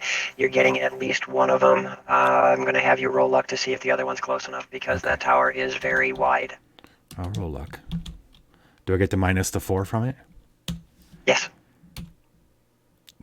I rolled a 1. I crit, ladies and gentlemen. Do we get all mojo back? Yes, you do. That is a crit luck mojo? roll. Yes. That is a crit luck roll. Congratulations on that. I am setting the whole tower top on fire. You happen to catch it at as the two creatures up there are arguing over who's going to actually use the cannon for the rest of this. So they are standing right next to each other. That's great. My blaster die result was 3. I'm rolling 1d10. And blue... I rolled... Okay, 4 damage. Oh, wait. Was that plus 4 for damage, too? All right. Yes. So that's 5. That's 8 damage to everything up there. Okay, and you are doing... Savage! What? You're using blue fire? Yes. All right. Well, it's blue flame, but it's not fire. It says to choose... And what it normally is just like energy, eldritch energy, but I can choose the type. So yeah, it looks like Hades got mad in the Hercules cartoon. Yes. Blue flame erupts from the top of this thing in a 30-foot circle. Half the front side of the tower, most of the roof of the tower. The cannon disappears in these flames. The creatures disappear in these flames, and for a brief second or two that everything is obscured by this, and then the flames just disappear. And the only thing left there is the cannon. So the two guys on top are gone? Gone. Is this all one encounter, you think? Yes. Okay, so I can't grandstand again. That'd be perfect. Oh no, the entire thing here. I will allow you another grandstand because technically each of these are considered different obstacles. 14. Savage. You have the crowd on fire. They are worked up. They thought that was the most amazing thing. I'm inflamed their hearts. You gain another fame as you have wowed the crowd. Wowed the crowd. Wowed crowd. That boy's good. Lit him up. I'm a lady. Oh, that lady's good. Actually, I'm they. They're good. Yeah, there you go. And it's quiet, in a manner of speaking. The crowd is excited. There is a murmur and electricity in the crowd. But in front of you on the tower, it's quiet.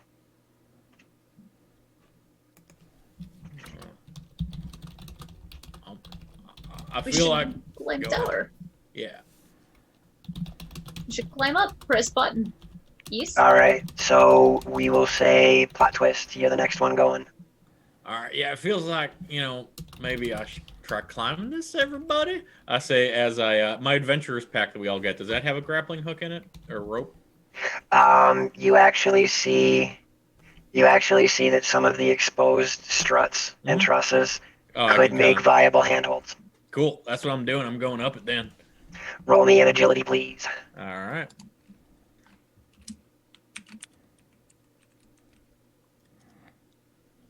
Oh, that's 5. That's terrible. 5 is just enough to start climbing this. Nice. As you make your way, you only get about 10 feet up the side of the wall before Klaus. It's your turn. So would you consider this a sheer surface? No. This is a very climbable surface. Okay, so just agility then. Yep. All right, that's 21. Oh, we have a Spider-Man in the house as he launches across the auditorium and starts scaling this thing. You get to the top of the tower. Go, Klaus. And Klaus is in the house. Klaus is in the house, and you see two very, very crispy-fied goblins. I like goblins. And a button that is inside a small alcove on one of the walls of the tower. You said the goblins were armored, right? Yeah. I'm gonna toss the goblins over the edge of the tower so that we can Savage. get armor if we want. The goblins are probably going to be too small for most of the party. Oh, well, okay, never mind then. Can I grandstand as I hit the button? Can I just How are you going to grandstand as you hit the button? Ninja Warrior style, where I just, boom. All right, grandstand it up. The tower. Grandstand it up. Was it just level plus the other hollow thing? Proper personality. For me, I don't have a personality. Add your level then. Fake news. Ooh, nat 20. We all Nice. Get a mojo. Yeah. Dang, yeah. And you, for a nat 20, I'll give you 2 fame for that. Ooh, nice. And to answer your question, Bets, yes. Okay. Oh, wait. Cap at 5.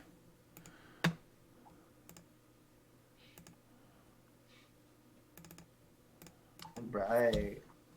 All right, as Klaus hits the button, the auditorium erupts in cheers, and there's ticker tape falling from the ceiling, flashes of lights, sirens going off, and stepping out from the no-go door, you see the commissioner, Lee Brock, stepping out and waving all of you to him.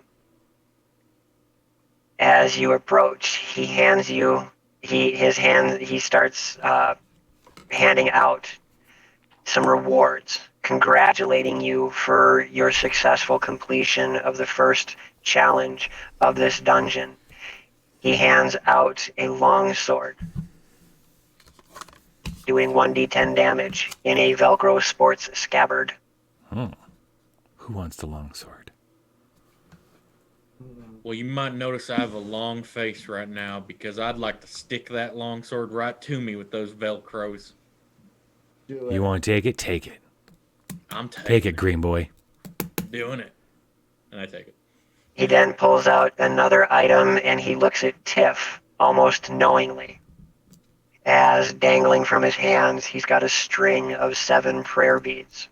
Oh, And I he- need that for reasons. And he explains that if you destroy one of the beads within 5 minutes of gaining disapproval, you can reverse it. Oh, I can destroy all 7 of those. Oh, are you? And gain a lot of disapproval. Oh, wait, is it? It regains all. It regains like it resets my disapproval. It cancels regains, it. it Cancels. resets 1 disapproval. Thank you. Okay, because I was gonna say my holy act that would be bonkers, but or my divine Right. act. Okay, yeah. 1 okay. disapproval per bead, and there are 7. Ooh. Nice. I will take this. I'm not used to fancy jewelry, but I will take this. Just think of them like tiny potatoes you can wear.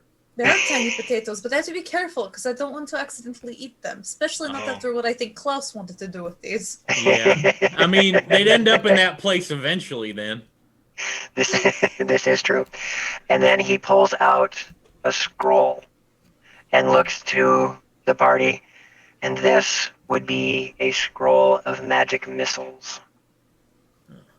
We should give that to Bats. She's the magic one. Yes, but Klaus, just so you know, you as a thief, you have a read from scrolls modifier ability. Yep. So you could take it if you wanted to have a little something extra. What else is there? Every Is there anything else? specialist does. There is. The last thing he does is he looks at Klaus, and seeing as you had such struggles with the cage, these might do you wonders, as he hands you a masterwork set of lockpicks, giving you +2 to your lockpick and disable trap rolls. That's nice. Very so nice. it's a +2 to lock and disable traps. Correct. So okay. Cool. He pauses a moment as he gathers the four of you together and looks around for a moment, flags down a cameraman, and forces the cameraman to take a picture of all four of you standing together. I'm gonna give the orc bunny ears. Awesome. By reaching really high up. I see you trying. I crouched down a little so you can. So I do not like having my photo taken. So that was a scroll of magic missiles? With 7 uses. Okay. Wow. Do you have to roll for it? Or still? You have to do a spell check when you use it. And then after he gets the pictures taken, he turns around and steps out the no-go door.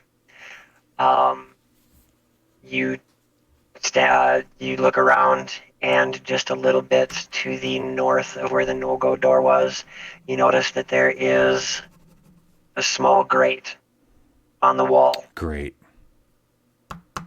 And by small, we're talking it is cramped. Maybe 3 foot tall grate. And the no-go door. And the doors that lead to the locker room.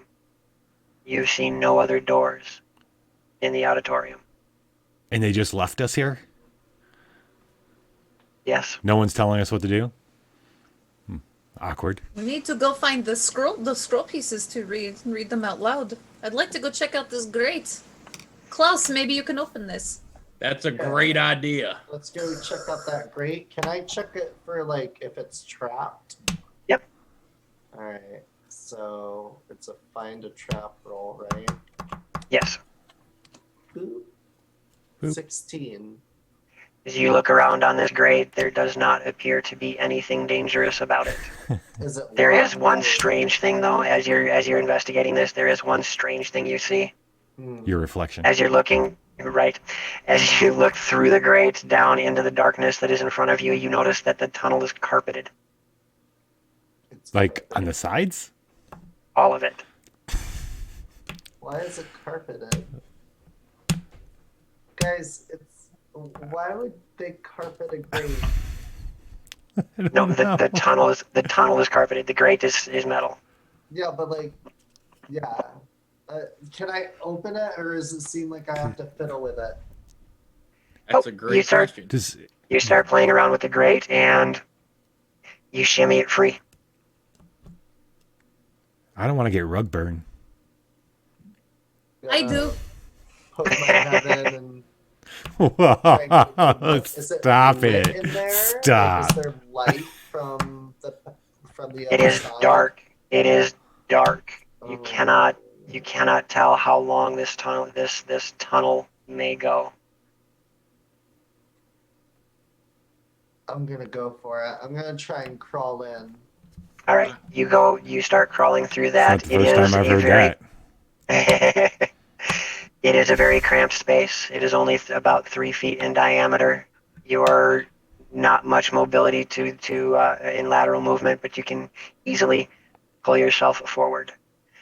The rest of you watch as Klaus shimmies his way into this tunnel and disappears into the darkness. Probably follow Klaus. And since it's carpeted, I will use my clawed hand to dig in and pull myself along the carpeted All right. area. You start doing that. Okay, go ahead. You Is this a start tunnel doing like that. this or a tunnel down? I missed that part. It's horizontal. Oh, it's horizontal. Okay. Fun. I'll As go you, to as the you dig your left. as you dig your claw in there and start pulling yourself forward, you realize that this isn't really good carpeting. It's only like not carpet. It's only got like that 1/4 inch of pad foam underneath it. So you're, yeah.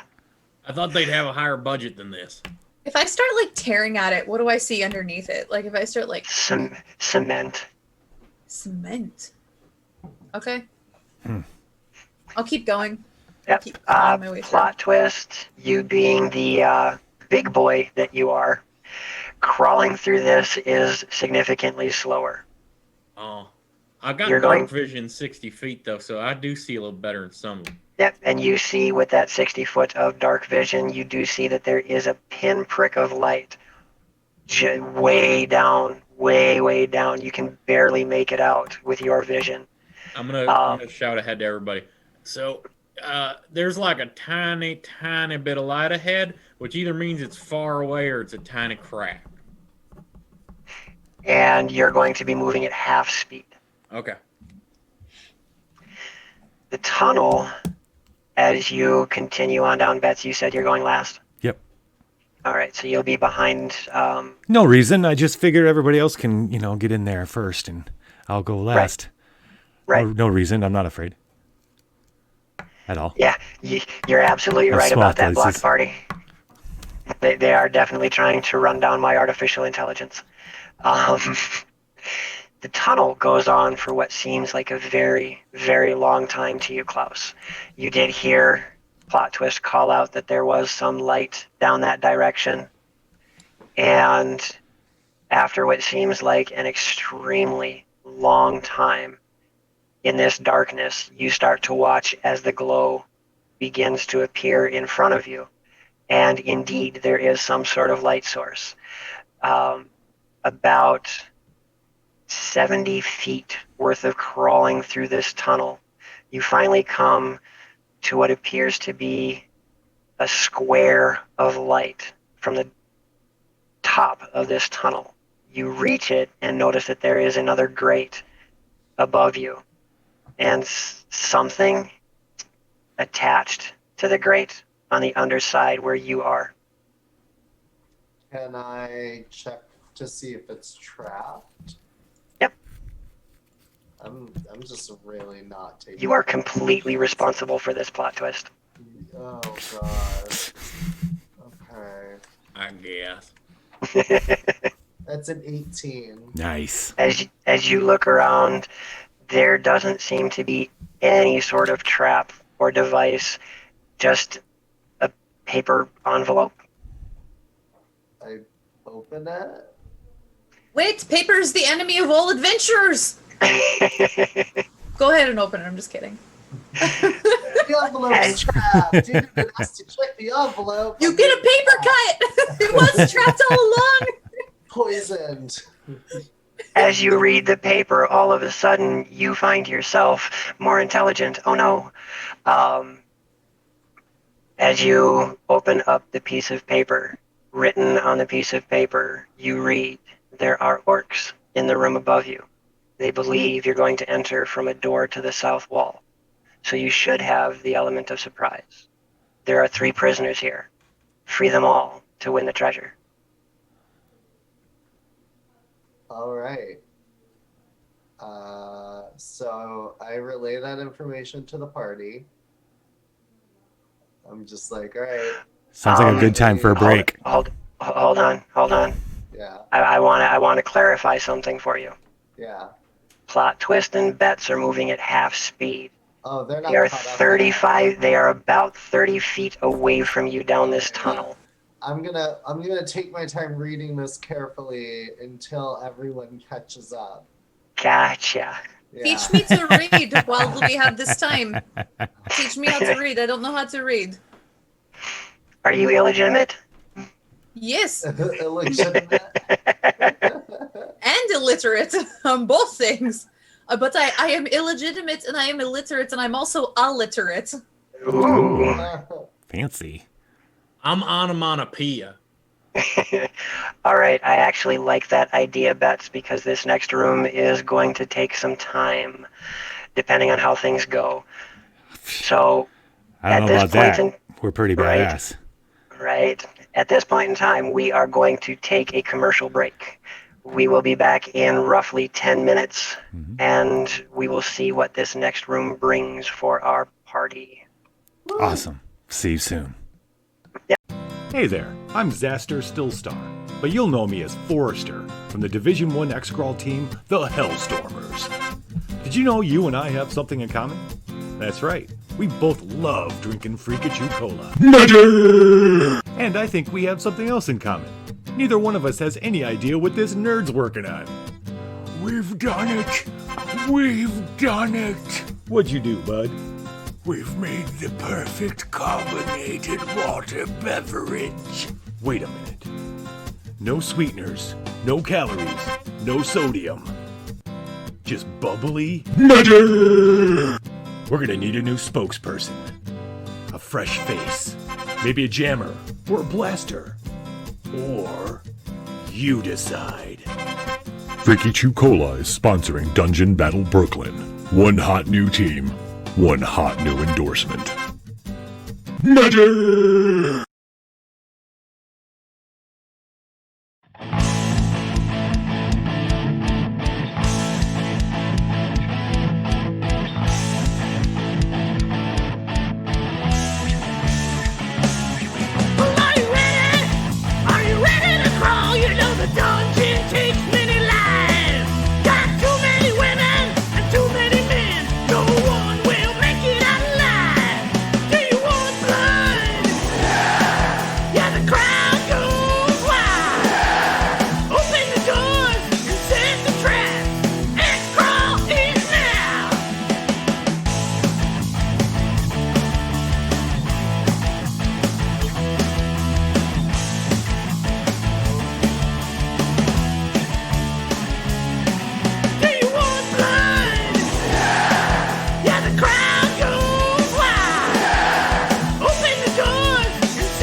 What is hero approved? I'm Turkie from the Grouch Couch. Hi, I'm the Lich. I'm DM THACO from Dragons in the Dining Room. My name is Spooky Sprinkles. I'm Dungeons and Dom. I'm Jeff Folsham of Folsham Art. My name is Joe from the Twitch channel Joe Dirt. They strive to push the boundaries of what is possible for live streaming. Collaborations every week. DIZ. That rhymes. Metal detector. Pushing each other to make the best possible content. Check out the hero-approved channels.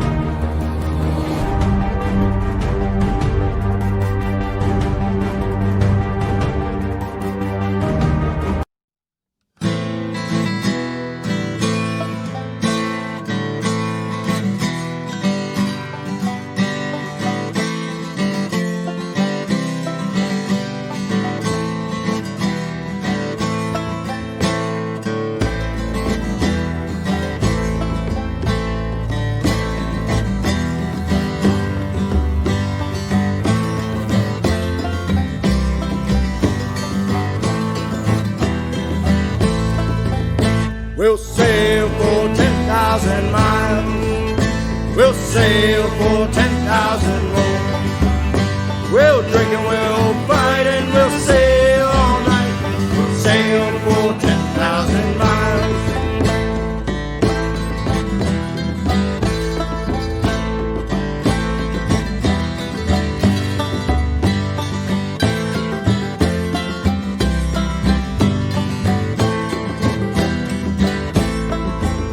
We'll tack through 1,000 more storms. We'll tack through 1,000 storms more. Heave-ho through the day and the devil will pay. Tack through 1,000 more storms. We'll sail for 10,000 miles. We'll sail for 10,000 more. We'll drink and we'll fight and we'll sail all night. We'll sail for 10,000 miles.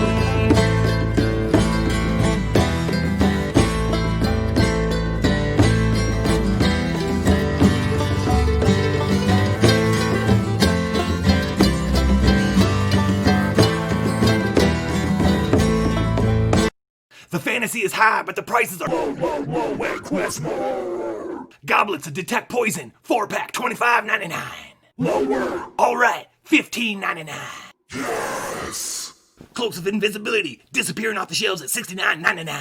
Lower. We can't go any lower. Lower. Fine, 2-pack, $59.99. Oh yeah. Magic Taco weapons, low as $199.99. Lower. Fine, $149.99. Lower. All right, $129 and I'll throw in a spare. Fuck yeah. You roll high while we roll low, low, low, and quest more. Hey there, I'm Zaster Stillstar, but you'll know me as Forrester from the Division 1 Xcrawl team, the Hellstormers. Did you know you and I have something in common? That's right, we both love drinking Friki-Choo cola. And I think we have something else in common. Neither one of us has any idea what this nerd's working on. We've done it! We've done it! What'd you do, bud? We've made the perfect carbonated water beverage. Wait a minute. No sweeteners, no calories, no sodium. Just bubbly. We're gonna need a new spokesperson. A fresh face. Maybe a jammer or a blaster. Or you decide. Friki-Choo Cola is sponsoring Dungeon Battle Brooklyn. One hot new team, one hot new endorsement. I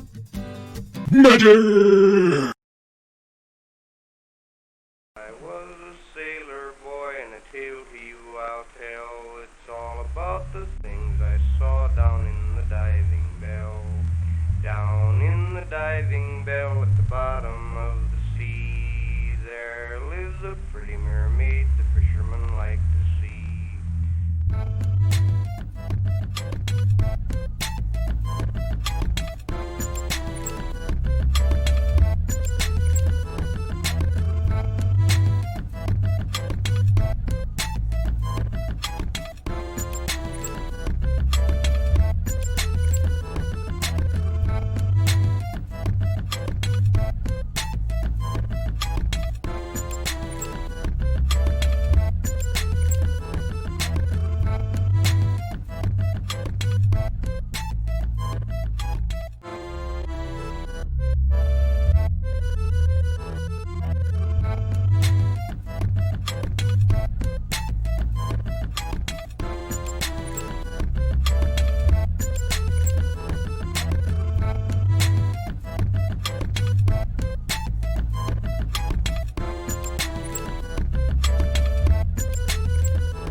What is hero approved? I'm Turkie from the Grouch Couch. Hi, I'm the Lich. I'm DM THACO from Dragons in the Dining Room. My name is Spooky Sprinkles. I'm Dungeons and Dom. I'm Jeff Folsham of Folsham Art. My name is Joe from the Twitch channel Joe Dirt. They strive to push the boundaries of what is possible for live streaming.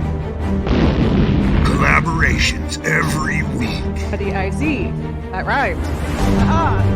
Middle detector. Pushing each other to make the best possible content. Check out the hero-approved channels.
Welcome back, everybody, to Xcrawl Brooklyn.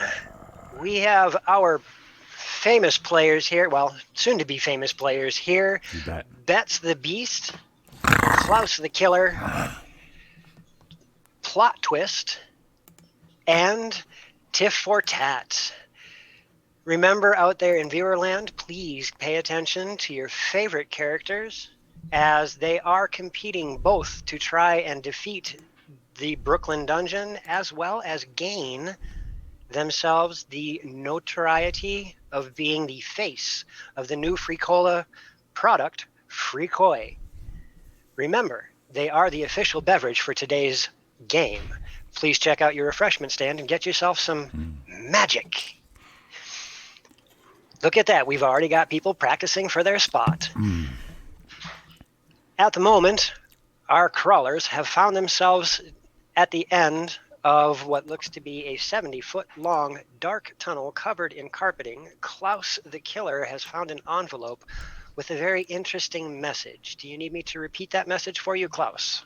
No, it was saying that there's a couple orcs up top. They're waiting for us, but expecting us to come through a door because we went through great, and that we have to save a couple prisoners. And That's our goal. was there something else? So you might say those orcs have great expectations. Most likely. That one grated on my nerves. Can I Way to steal the pun. I need to vent about this. Stuck shut. Roll me a strength check. Oh, I'm not You good. ducked right under that one. I'm not good at the strength. I let orc do. There is no maneuverability down here. The orc cannot get past Tiff and you. Okay. I'm gonna try one more time. What did you roll on your strength? I didn't catch the roll. 3. Yes, go ahead and try again. Alright. I was too careful. I'm gonna give him 2 mojo.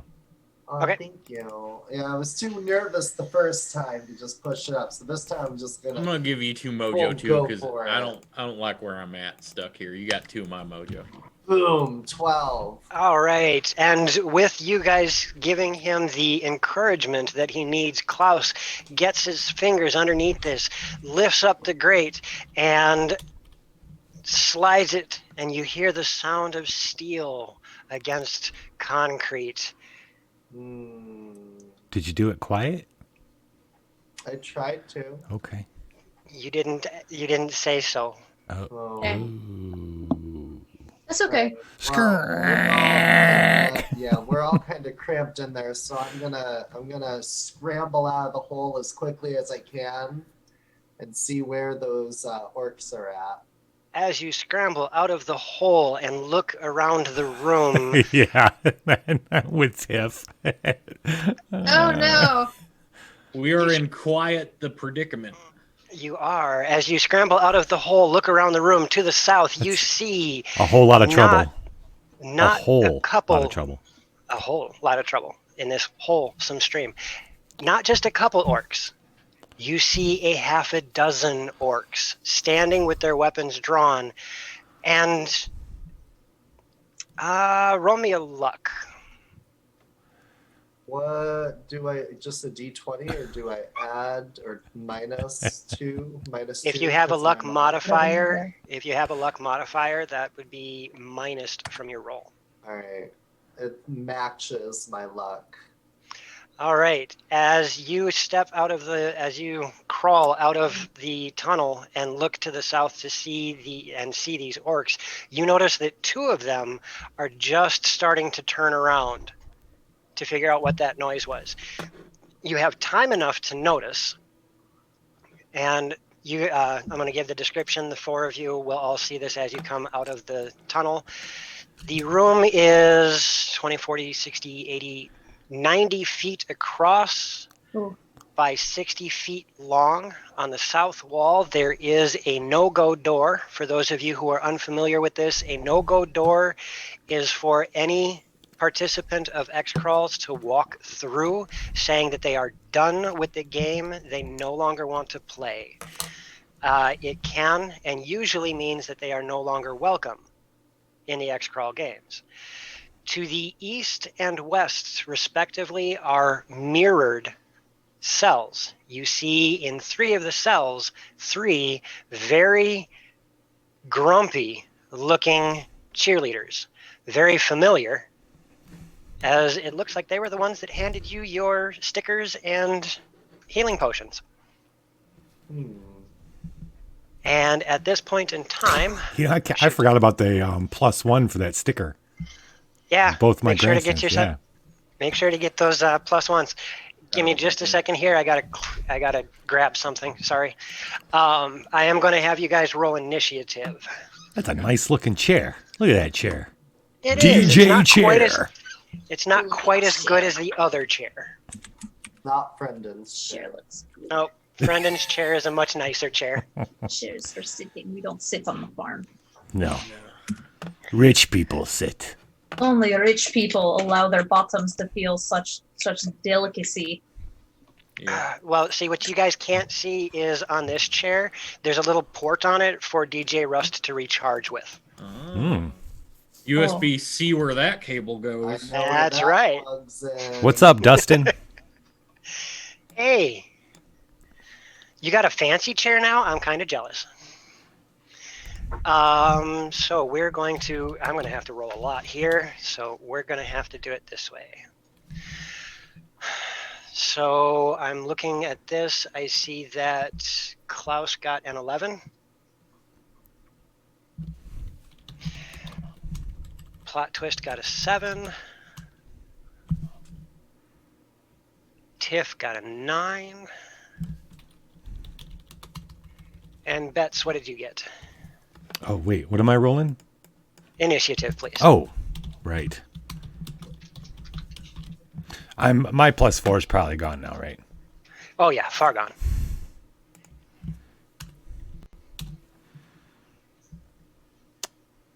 And that would be an 11. All right. And that's Bets. What is your... I should already know the answer to this, but I'm going to ask anyhow. Klaus, what is your agility modifier? 2. And Bets, yours is 1? Yes. Okay, so Klaus is going to go before you. Oh, good God. That is quite the spread. Ooh, that's... Jeez. Ladies? Ladies.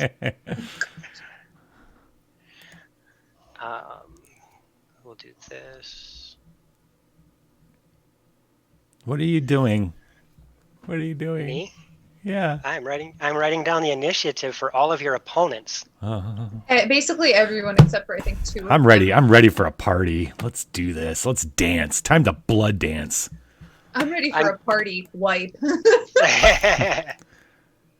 I'm just laughing because the highest roll was a 17 and the lowest roll, one of them is sleeping as he rolled a 1. Oh. Well, that's good. I have quite the spread of that orc party lost all their mojo. They just lost all their mojo, yes. Yeah. All right, now, as we start this off, we're going to say that Klaus and Tiff, Klaus is out of the grate. Tiff, you are halfway out. Plot Twist, you're right behind. Bets, you're right behind. So I'm still in the pipe? Yep, you and Plot Twist are still in the tunnel. In utero? In utero. And Klaus has already exited and started to look around the room. Starting this entire thing off, there were the couple of orcs that had heard the noise. They finished turning on their heels and notice Klaus standing there. And they charge at Klaus. They won the initiative roll, so I'm going to have to slide this over. There we go. Now I can see what I'm doing. I turn to Bets and I say, I take it back. I shouldn't have said it earlier. This is the Klaus encounter. With the steel chair. Swinging a baseball bat at you and rolls a natural 1. Nice. Need the fumble chart? I've got it. I Okay. actually managed to get all my charts this time. Okay. Okay. And that's a 1d6 fumble. Yes. It helps if you put a space in there. There we go. And Lucky for this guy, he just misses wildly, does not cause any other mischief. The one next to him, running up with him, rolls at Jeez. Klaus as well. Dodge, Klaus, dodge. Oh, come on. Tell me my result. Oh, Discord is... You typed it Flip wrong. it. You got the one in the R flipped. I did. Learn to Discord, man. All the right components are there. Why Jump, is it not rolling? duck and roll. Yes. And what is your Yes. AC there? Not It's 7. a 13? 13. Yep. Both swings are wide. One of them is horrendously wide. The other one is just wide. There is a third orc who manages to get moving, but he starts to arc around as if he's trying to flank. Klaus, it is now your turn. All right, so I dodged the 2 hits pretty awesomely, and I'm feeling good. And I look at Tiff and I go, all of you, go that way and get the prisoners. I'll buy us time. And I'm going to try and maneuver behind these orcs that are attacking me. Okay. And I'm going to go and pokey backstab time with my rapier. Backed it. Yeah, pokey backstab. And roll to hit. So it's a +1 to my backstab plus my agility mod. And that's it, right? Yes. Okay, cool. Nat 20. Nat 20. Everybody get some mojo. Getting that mojo. Oh, wait. Why do I have 6 mojo? Can't have 6 mojo. Yeah, we can't have 6. All right, so you are going to roll on... Oh, we all get a mojo. Yeah. Yep, you get to roll on table 1. Roll me a D8. That's the success table? Yeah. Yep, your crit table. I need you to roll me a D8, and I'll tell you what happens. You rolled a 6.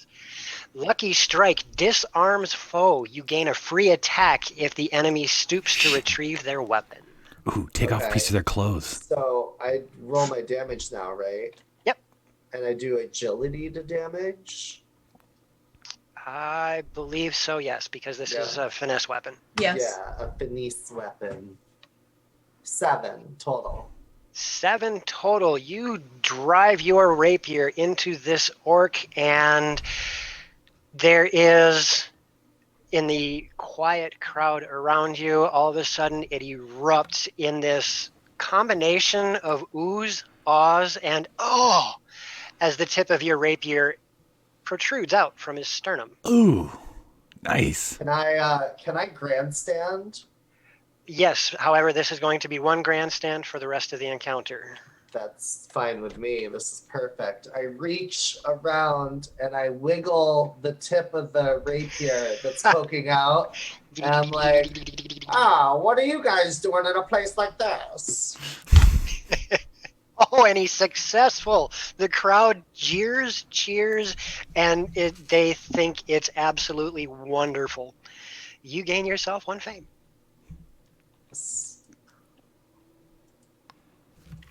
Oh, let me give you the fame. So I'm behind the orc now, and I kind of look around as I'm doing the little wee to tip, and I'm like, run! I'm mouthing it, but like, hold on. Run! Okay. And nobody can see it because you're wearing something across your face. At least I'm being protective. I would say that Betts gets to go now, but Klaus Plot Twist seems to be in your way. Right. Move your orc butt. Wait. Oh, well, I could take advantage of that. Why don't I cast, I'm going to cast something then.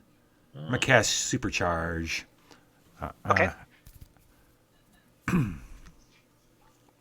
Okay. I'm going to cast it on Plot Twist. I give you all 3 of my mojo. Oh, all 3 mojo? Okay. 1d3. Now remember, boys and girls out there in viewer land, 4 or 5 bits, you can refill any one person's mojo to full, giving them 5. You can also spend 10 bits to give them a die up on their roll. Rather than a d20, it's a d24. If you do it again, it can go all the way up to a d30. And The 20 last one on bits. there. 20 bits for a D30. Sounds pretty hot.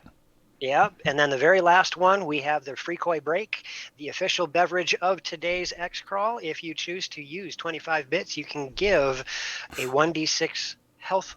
Did you just fill my mojo to everybody. substances? Yes. Did substances just fill my mojo? Okay. Yes. He might have.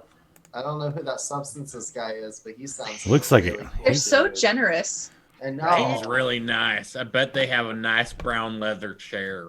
I bet they do. Comfy too. Where's one? I bet. Orange. Oh. It's orange. I'm an orc with dark vision. I'm colorblind.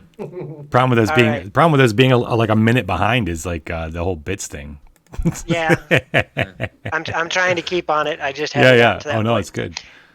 All right, I'm making this And roll. Let me see the supercharge roll. I'm gonna roll it right now. Here we. Yes, 22. That is 22.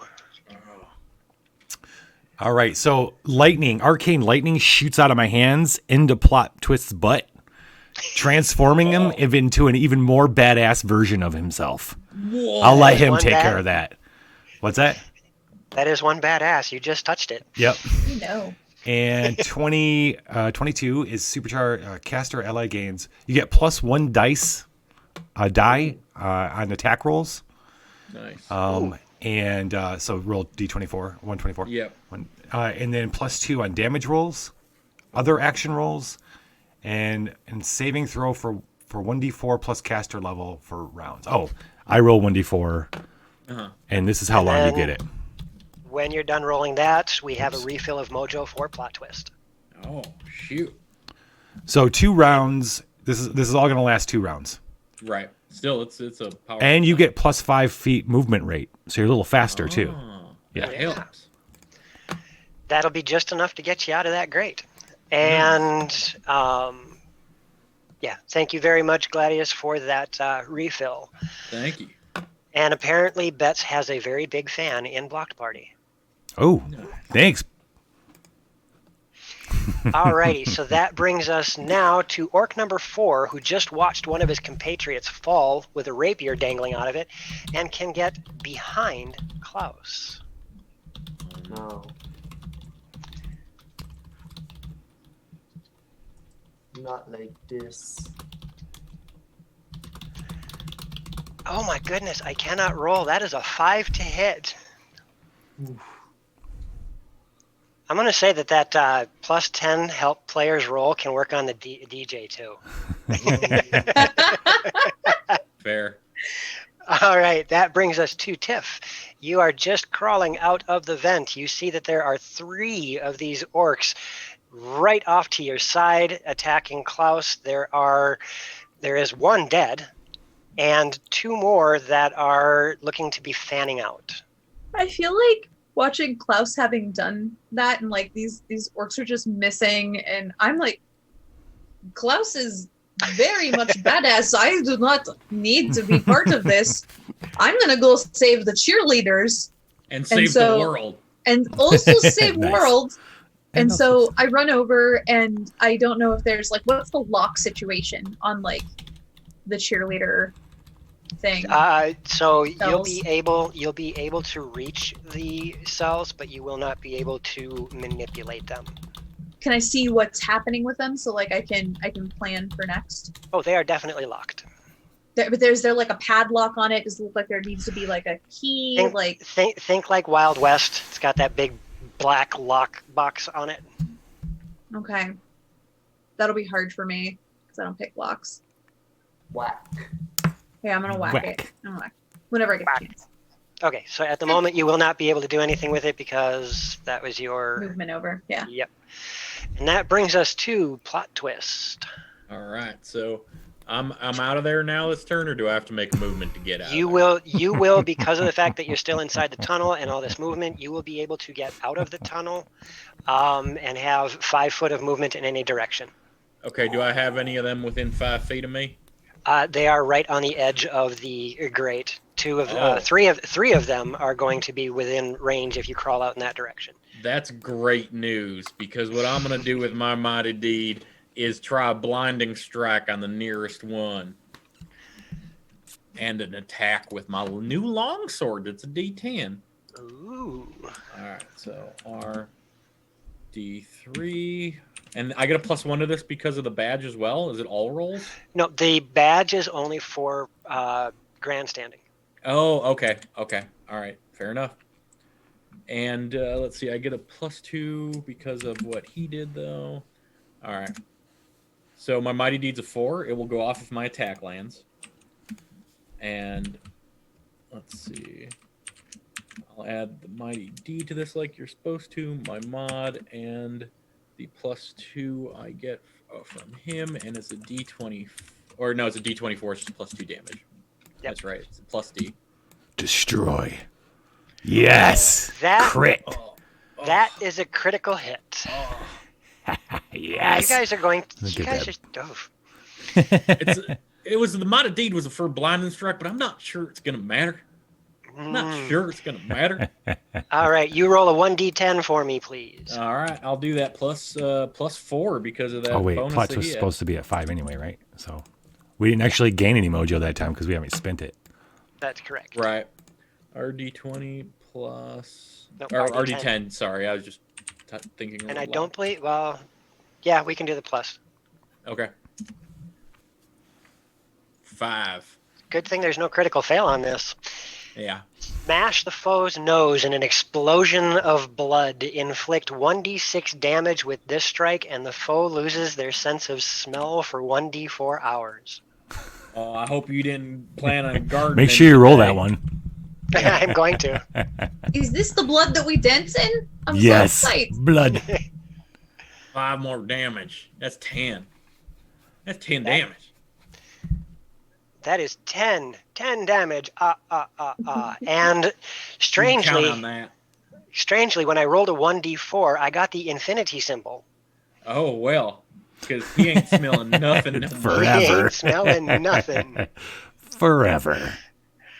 And as that happens and the orc drops to the ground, you hear this huge roar from the crowd as they watched his face just, and this rain of blood goes across. You know what? Roll me luck. Plot twist. All right. RD20. I'm trying to roll under a. I think it's a. I think I have a flat mod. I'm trying to roll under a 9. Oh, oops. 13. I don't. Okay. As the blood goes out, I was hoping to see you roll under it so it would Yeah. blind and still get your mighty deed, but it did Oh, not. Your yeah. luck wasn't quite there. Yeah. Fair. It just splatters all over everybody, including Klaus. You now have some crimson on you, Klaus. Time to After dance. you do that, I say they call me Plot Twist, but my real name's Chekhov, and you can check me off the list of people that ain't kicked your and then beep. Oh, yeah. Is that a grandstanding? Is that what you just did? I already did it once. Do we Oh, only okay. get one per game? No, one per counter. Per encounter. Oh, well, then I think that would be a grandstand for me then. All right, let me hear it. All right. Or let me hear the roll. Yeah, +1 because of the sticker, which I forgot the last time. 16. Oh, it and should the be crowd, 17. the crowd goes wild. Yeah, make sure you add your level to that too. So that's a 17. Oh, nice. Thank you. The crowd goes wild, and you gain 1 fame from your fantastic grandstanding. There wasn't even a single jeer at that line. Wow, they like me. I'm gonna kill more things. Oh, you know what? I have a racial ability. I just remembered, and this is a good chance to bring it up for people that haven't played Xcrawl. I think I get a plus fame for killing an opponent solo as well. I do too. Yeah. Xcrawl Live, there is. Is it fame or mojo? Are you thinking? I think it's a mojo. It's a mojo. Okay.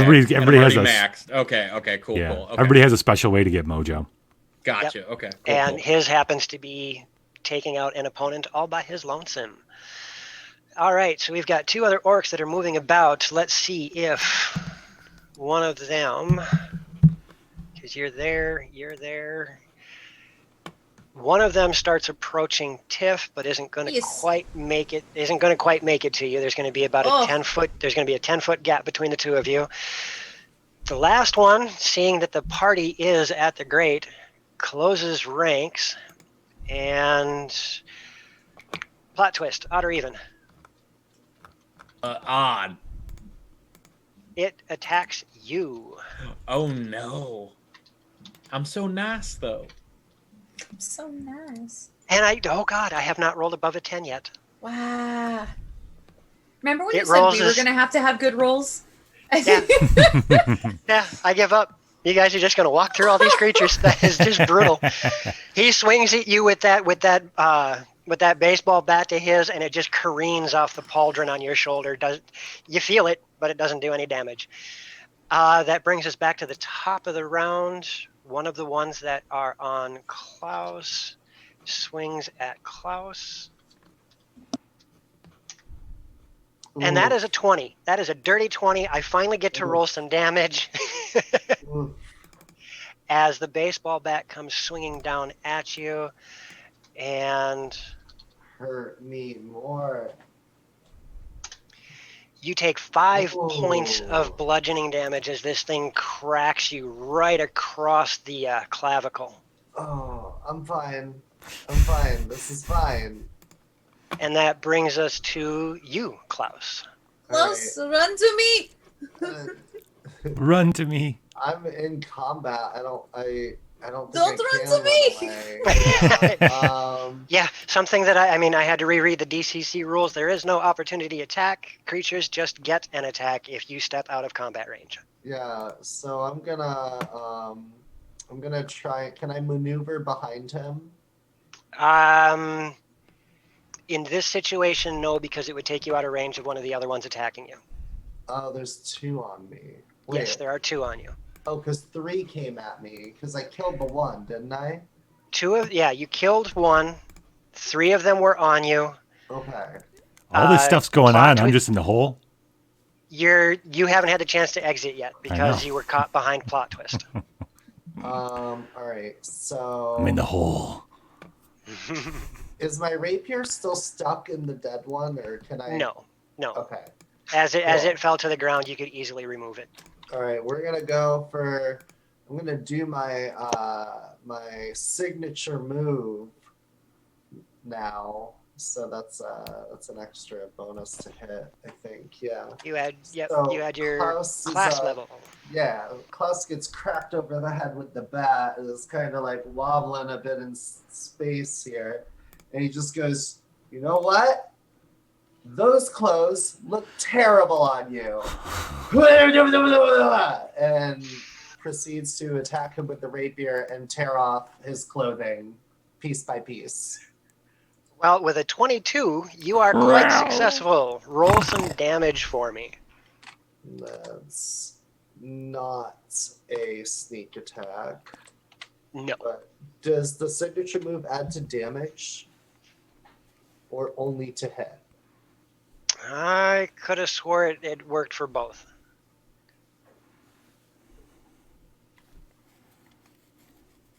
Unless somebody wants to correct me, I thought it worked for both. Wait, what? What? Does your signature move work on both to hit and damage? I think it's just +1 to hit. I think it's just +1 to hit. Yeah. All right. To attack. It's a +1 to your attack roll. It's plus your level to the attack roll. Right. 3 damage. You swing your rapier at this thing, and you are extremely graceful with your strikes. Yeah, you and disrobing this creature is a cinch. You manage to remove quite a bit of the clothing that this orc is wearing, leaving Wow, it in orcs just the are really whoa. Oh, sorry. Was it a cinch or was it an uncinching that occurred? Well, what you wind up with is that they are wearing composite sport gear. So as you do this, you take apart the straps that hold the composite gear on this creature, and the orc is now standing there in some rather grungy undies. Tighty whities, if you would. He's kind of a sport bro now.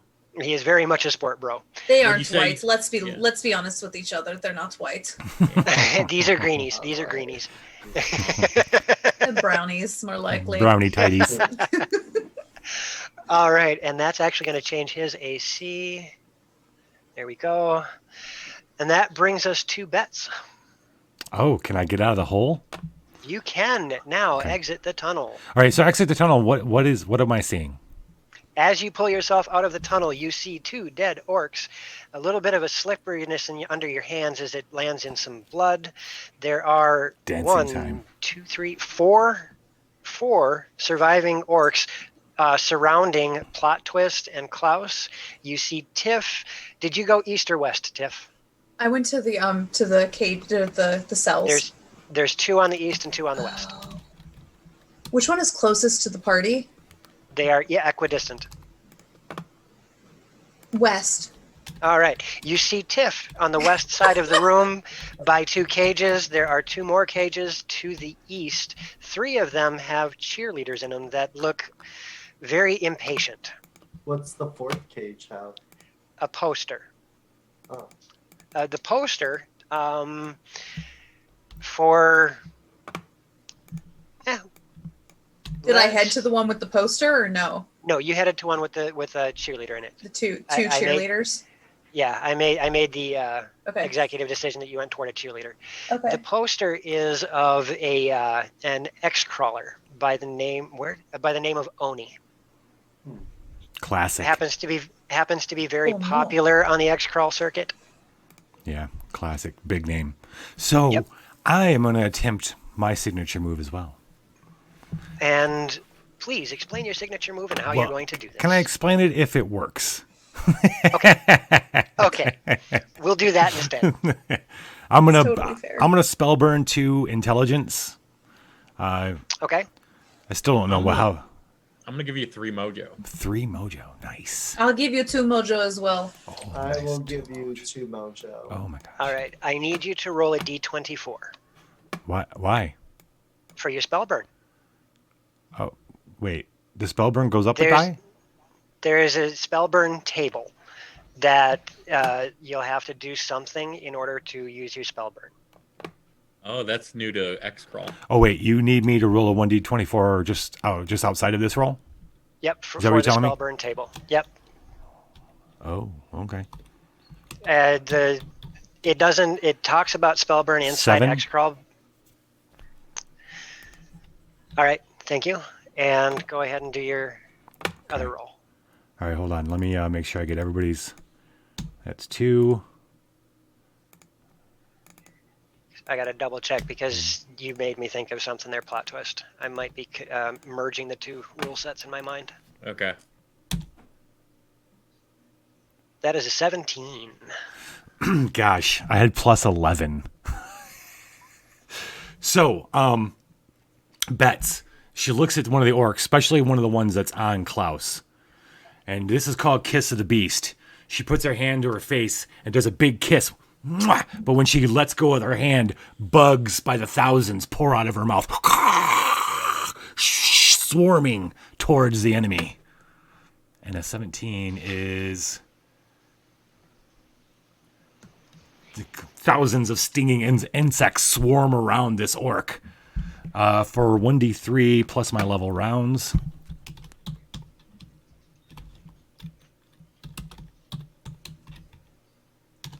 For 3 rounds, kick ass. Creating a painful distraction. The victim must make a reflex save versus a spell check every round, or take 1 point of damage and -1 die penalty on attacks, spell casting, and skill checks. The insect swarm has 2d6 hit points, so it can attack it if it wants. Okay, and you have a choice. Do you want to attack one of the armored? Do you want to attack the armored orc or the unarmored orc? Yeah, I'm going to go for the armored for sure. Whichever is the beefiest, the most. So they got to make a reflex save versus 17 every round, or get -1 penalty on their die chain and 1 point of damage. It's the die chain, just not a -1. It's -1 point of damage and a -1 die. No, it's not -1. It's -1 die. Yeah. Yep, that's what I wanted to verify. On attacks and spell casting and skill checks. Perfect, and that brings us to orc number 4. That one. Well, we'll do it this way.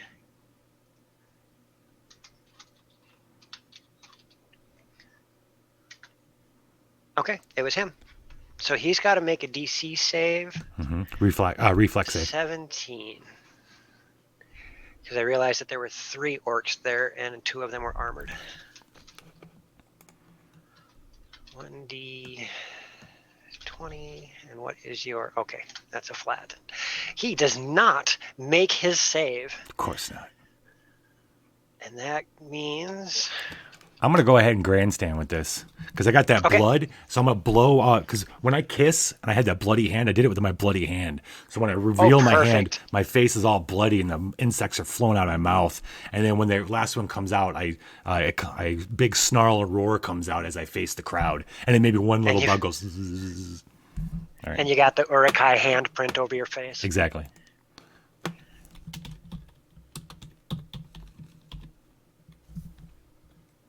Any other +3.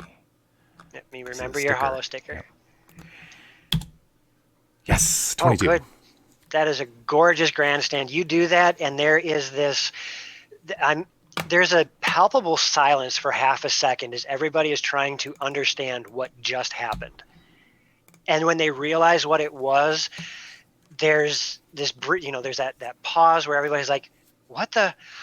And they just erupt, cheering for Bets. Bets the Beast! Bets the Beast! And you swear you see at least one sign somewhere in the crowd that says Bets the Beast being shook above heads. That's my mom. And no, I'm just kidding. My mom's dead. That's Joyce. That's Joyce, my manager. That's Joyce. There you go. And another 1 to your fame. Thank you. 1d3. 1 is going to be Bets. 2 is going to be Klaus. 3 is going to be Plot Twist. Klaus, you are being attacked by this creature. Okay. Fortunately, he's doing it at 1 die down. Oh, That's a 1d16. That's not too terrible. And it is terrible for me as I rolled a 3. Ooh, nice. So, nice. Bets, your plan paid off on this. Tiff. So, I've reached the cells. Yep. I'd like to pull out my Morning Star and try and bash the cell door open because I can't do anything else. All right, roll me a strength, please. Oh no! Do I roll a strength or I guess a strength? Yeah. Yeah, you're rolling a strength. Okay, I'm not super strong. Let's see what happens here. Nope, that is not what I'm looking for. 15. Whew. Oh, it's a wonderful strike. You did not miss the mark. However, the door and the big, bulky lock that's there, all you can hear is the sound of metal resounding off metal. Ding! Okay. I probably am not the person for this. I'm not the person for this job. I feel like maybe Klaus be over here and I be over where Klaus is. Makes more sense. I'm not sure if you've ever been in this situation before where you struck something and that reverb goes through the handle. It's rough. It is very rough. You can feel it, and it just vibrates through the bones in your arm. There's a brief moment where your fingertips go numb. It hits your ulnar nerve and you go numb, yeah. Oh, it's brutal. Yeah. And that's what you feel. Does that happen with a Morning Star as well? Yeah, because a Morning Star might have more give within the chain. Oh, Morning Stars, that would be a flail. Oh, flail. Morning Star is just the stick with the with the spiky ball at the end. Yeah. Okay. Okay. Yep. So you feel that reverb, and that brings us to Plot Twist. Yeah, and we've got how many? We've got 1 or 2 still up. 3. You have 1, 2, 3, 4 standing. Oh. 1 is about 10 feet away from Tiff, and the other 3 are near you. 10 feet away. One of them happens to be covered in thousands upon thousands of insects and is trying to flail at them. You know, I like... Naked. Oh, yeah, and one of them's naked. Naked. I'm going to add insult to injury, and with my mighty deed, I am going to strike my longsword directly at the exposed nipples of the naked one. All right. Nipple hunting. Yeah. Time to make some piercings. Yeah. All right. And so, R... And I Bets, still I have was the thinking that, Go ahead. I was thinking the same thing, Bets. Oh. I'm keeping abreast of the situation. Nice. D24 because of what he did for, or actually I'll do the D die first. That makes more sense. Or D3. I ended up talking to this guy. He he kept talking about augments and this strange cyberpunk world that he came from. Hmm. I think his name was Riano Keeves or something like that. Oh, weird. All right, so I my D doesn't go off, but I rolled a 25. You rolled a 21 on a D24. Yeah. That's brutal. Yeah. All right, let's hear some damage on this. All right, so that's a D10 plus 2 because of that. This is my last round of getting that. Yep. Oh, wow. Bummer. 3. 3 points of damage. Yeah. And that is against that The one. naked guy. I'm going to opt for a reckless The attack. naked guy. Just Yeah. They're you know that augment that people get where they split the tongue? You did the same thing to the nipple. Oh, no. He'll never be able to nurse his young again. Nope. And with that, I'd like to count that as the provocation that lets me take my reckless attack, my racial ability to do another attack this round. Please do. Please do. All right. It was a piercing jab that I gave him. All right. And since it's still that round, I get to maximize his D24, is my thinking. Oh, yeah, plus my D die. We'll see. That's at best. Oh, you know what? I rolled that kind of out of order. Oh, well, that's fine. That's fine. We can still do the math. Yeah, we can do the math. D3. All right, so that's only 9, but he has Nakey, so I don't know what his AC is. He is naked. However, that is you pierced his nipple and he went, no, ow, and started to try and shy away from you and did just enough movement that you just missed your next I attack. had a dollar for every time. I can't believe you missed him. Plot twist. If you want, you can spend 1 luck to make it hit. I know I could, but I'm a simple orc that likes to hold on to all the luck he has. It's one of my lower stats. We're not struggling here. Yeah. Yep. Okay. Has anybody even take damage yet? I don't think anybody's taking damage, right? Klaus took damage. Oh, Klaus took damage? How much damage, Klaus? 2. You're at... Oh, that's right, you are. My bad. I'm in my brain. I'm keeping track because All I know I'm gonna have to help him. I got to update. I got it. All right. One more time. No, because this one was on. He does have a healing pot. Klaus, you do have a healing potion. Don't forget. Yeah. What happened to the one that was running toward me? It's not his turn yet. Okay. He's slow-mo. Yep. That would be a 17 to hit you, Klaus. Yeah. No. You bastards. I had to open my stupid mouth, didn't I? That is max damage, 6 points as the baseball bat comes down and cracks you in the skull. You hear a sickening sound as Klaus drops in a heap to the ground. This is not subdual damage. You had to rub it in her face, didn't you? Klaus is bleeding out in 1 round. Can we administer a health pot to him while he's unconscious? Do we know that? Pour it in his mouth? Give him some... I don't know. That's not something that I actually saw defined. Can you get to him in 1 round, Tiff? It took her 2 rounds to get to where she is now. No, it took her 1 round to get there, but she couldn't interact with the prison cell. I can try something. I'm gonna try something, and it's gonna be a really stupid thing to try. But I'm gonna try something. Well, before you get the chance to try that, no, it's not yet. Not yet. The orc that was running in toward you, Here it comes. closes the 10-foot gap and swings at you, Tiff. And knowing my luck, this is where I roll a 1 Remember again. how I was talking about how we weren't struggling? It all went downhill within 1. I just broke. You rolled nothing. It's wonderful. The Furies, the gods, they look. You rolled nothing. The Furies are looking kindly upon the roll chat. I rolled numbers 14. And got letters in return. A 14 is what you're looking for. And I did not hit that 14 as the orc goes to swing at you, and the Furies bless you with agility enough to move out of the way. That brings us back to the top of the initiative, and the naked one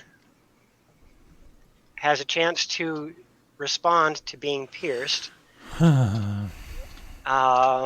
going to start the punk bend, dye his hair black and spiky, because now his nipple pierced. And is going toward Bets. Excuse me? I don't think so. Oh, good grief. That is a 5 to hit. My armor class is higher than that. So. I am assuming it is. Klaus. Klaus, you are sleeping or possibly bleeding out, which brings us to Bets. Oh, close. Bets. Oh, yeah. Bets. Okay, what can Bets do? What can Bets do to help? Can I get Tiff closer? I can't do that. That's not gonna. Wait. Can I? Can that be for somebody else? No, it's caster. Okay. No, it's not gonna. Oh. This is going to be. This really is all the bad. spells I got. Wait, I know I got one. This is all the spells I have. This is all the spells I got. What? Did I miss one? What's this crap? Oh, I am missing one spell. I'm missing one spell because I took out patron because I decided I didn't want a patron and I didn't add a spell back in, so I'm running with 3 spells. What a chump. Well, you actually have a 4th spell. I do? Oh yeah, because the have magic a missile. Scroll. Yeah, the magic missile. I was trying to figure out if I could do something that was going to help the situation here. How close am I to Klaus? You are. There's a 10-foot gap between you. So I could run to Klaus, pick him up, and run a little bit further? You could, but that would initiate an attack from one of the orcs. Probably 2 of them, because there's still the one on me and the one on her. Is there the one on him? Yeah, the one. Yeah, because he hasn't moved. Okay, so Tiff, are you going to be able to get to him next year in your turn? I have something I can do. I have something I can do. Yeah, but it's do what you're gonna do because I don't think we'd have time to plan this out. I'm gonna try my best, Klaus. I'm gonna do my best for you. It's all good. I'll just lay here. You know what? I'm gonna take a chance at this orc hitting me. I'm gonna run to Klaus. All right. It's gonna be freaking epic. Because what I want to try to do is get Klaus closer to Tiff. It's gonna be freaking epic. Does not hit. Yes. Haha, eat my dirt. See, I've been running from people my whole life. Scoop. I got Klaus. And how far would let me run towards Tiff? You moved 10 with Klaus on your shoulder. You're going to move at half speed for what's left, so you got another 10-foot movement. Okay, so I'm, however, 10 feet closer to Tiff. Which puts you 10 feet away from Tiff. Wait.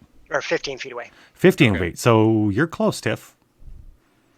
If you need to run up and lay on hands. How? Yeah. Okay.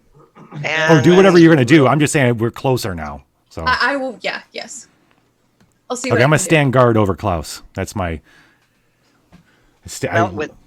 lay him down. With that, it is now the insect-laden orc's turn, who rolls a 3 on the save. And let's see, is he going to go after you, or is he going to go after the half-orc? Going to go after plot twist. Bring it. At a 1d16, I rolled a 6. You realize I have rolled over 10 twice this entire fight. I don't know. I don't feel bad for you. You know, maybe the DJ is just not paying attention. That one's actually groan worthy. Tiff, it is your turn. Okay, so I see Klaus go down, and played. I see. Well played, Fate Academia. I see Bets running toward me with Klaus. My first reaction is to call upon my gods and request divine aid. I'm gonna give you 2 mojo. So the problem is, to describe this to everybody, just requesting it alone gains me 10 points of disapproval. Yeah. Right off the bat. And to do this, I'm gonna have to roll really, really well. Yes, 2 you points are. of mojo for me. That's what I got to spend. I'll give you all 5 of my mojo. So how many do I? That is a +7 +7. mojo. That is a +7. Plus your caster level, plus your 7, purse. plus 8, plus another 3. Watch as she pulls a Loxy on me. 11. Yeah. Yeah. Well, Loxy failed pretty bad the first time, or some. No, she didn't fail. Yeah, but She barely the made critical success on the second one. Yeah, that was the.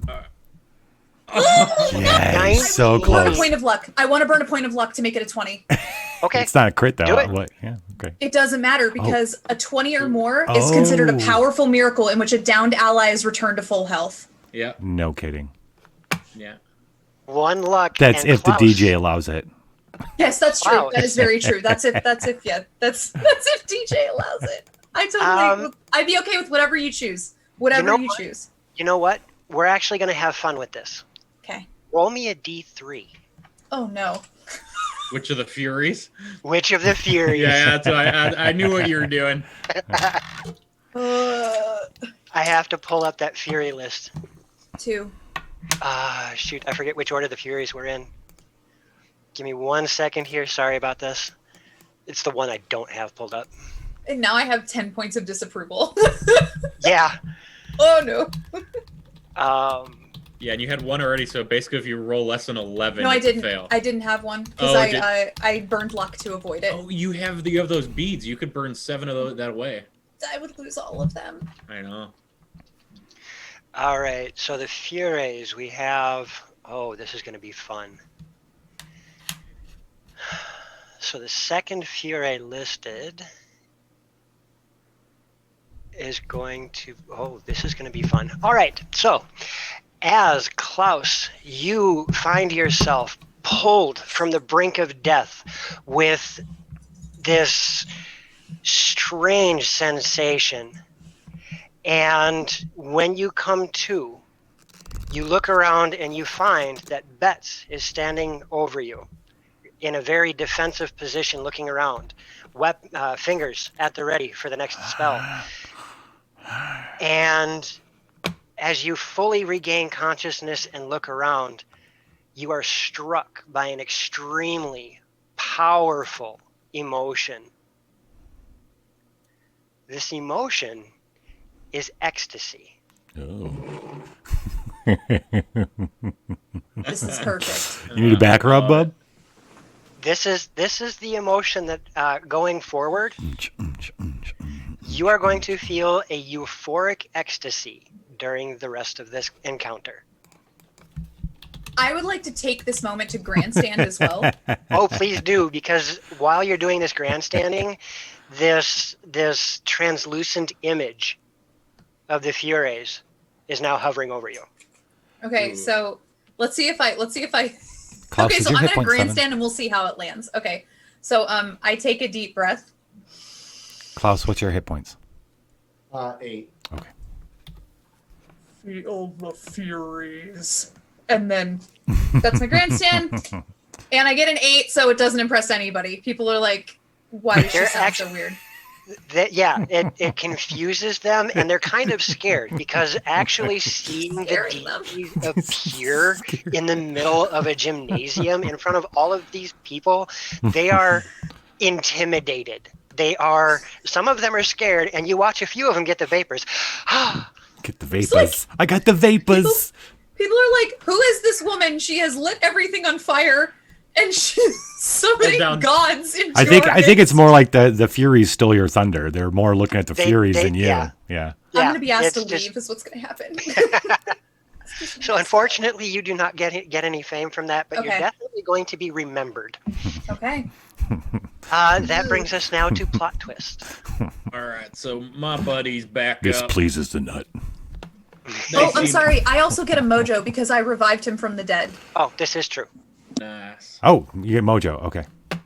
And for everybody out there in Viewerland, we accept bits, 5 of them, to fill up a player's mojo. Yeah. 10 Oh, bits that's me. to make their roll 1 die higher. And 25 bits for a free koi break so that the players can refresh themselves, gain 1d6 hit die, or hit points, and magic. Magic.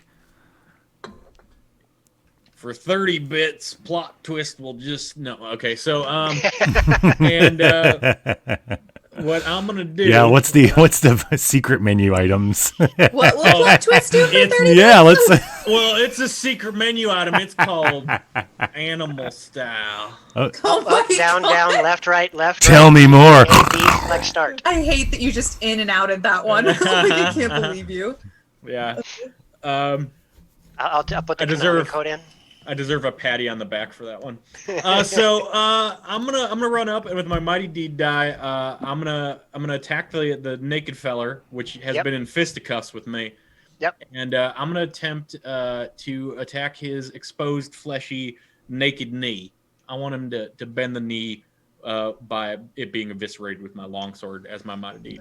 All right, let's see if you can hamstring this fella. Yeah, that's the goal. All right, D3.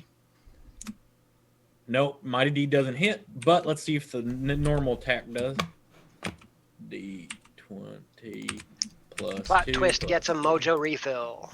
Oh, Got thank it. you. Thank you. Got it. 14, does that hit? Oh, that definitely hits. Roll your damage, good sir. All right, RD10 plus 2. 10 damage. You may not have hamstrung this creature using your mighty deed, but you definitely did hamstring him with the damage, connecting with, unfortunately, a femoral artery. Oh, wow. Wow. It is now bleeding out and dead. Lots of blood to dance in. Oh, yes. Get to dancing. The floor is starting to get slippery here with all of the blood. I'm going to say that that it might get dangerous continuing to fight in this area. It's going to be It's raining blood. Yep. Sliding through the blood. Risky bloodness. Headbangs. Raining blood. The remaining armored orc in your vicinity, plot twist, takes a swing at you, and you manage to parry the attack out of the way quite easily. You know what I do it with? The decapitated leg, the severed limb of that other fella. It's ephemeral how I use the arterial spray to distract this fella. There you go. There you go. And the one next to the Fury-wielding messenger is completely intimidated by watching the scene that just happened in front of him, and the swing is very half-hearted, rolling a 4 to hit. Necky Boy is dead, which brings us all the way back around to the prone Klaus on the ground. Psst, get up. You are euphoric with ecstasy. I'm just gonna lay there on the floor and touch my body. I think he's still hurt. That's not hurt. Plot twist. Oh, I'm just a simple boy. All right, so Klaus is slightly is that what you do when you get hurt? It is. Yeah. All right, so Klaus, you're saying that you're just going to revel in the ecstasy for the moment? Oh yeah, he's very confused and just everything feels good. His back against the floor feels good. Moving feels good. Breathing feels. He's not uncomfortable. He's all right. Pleasured.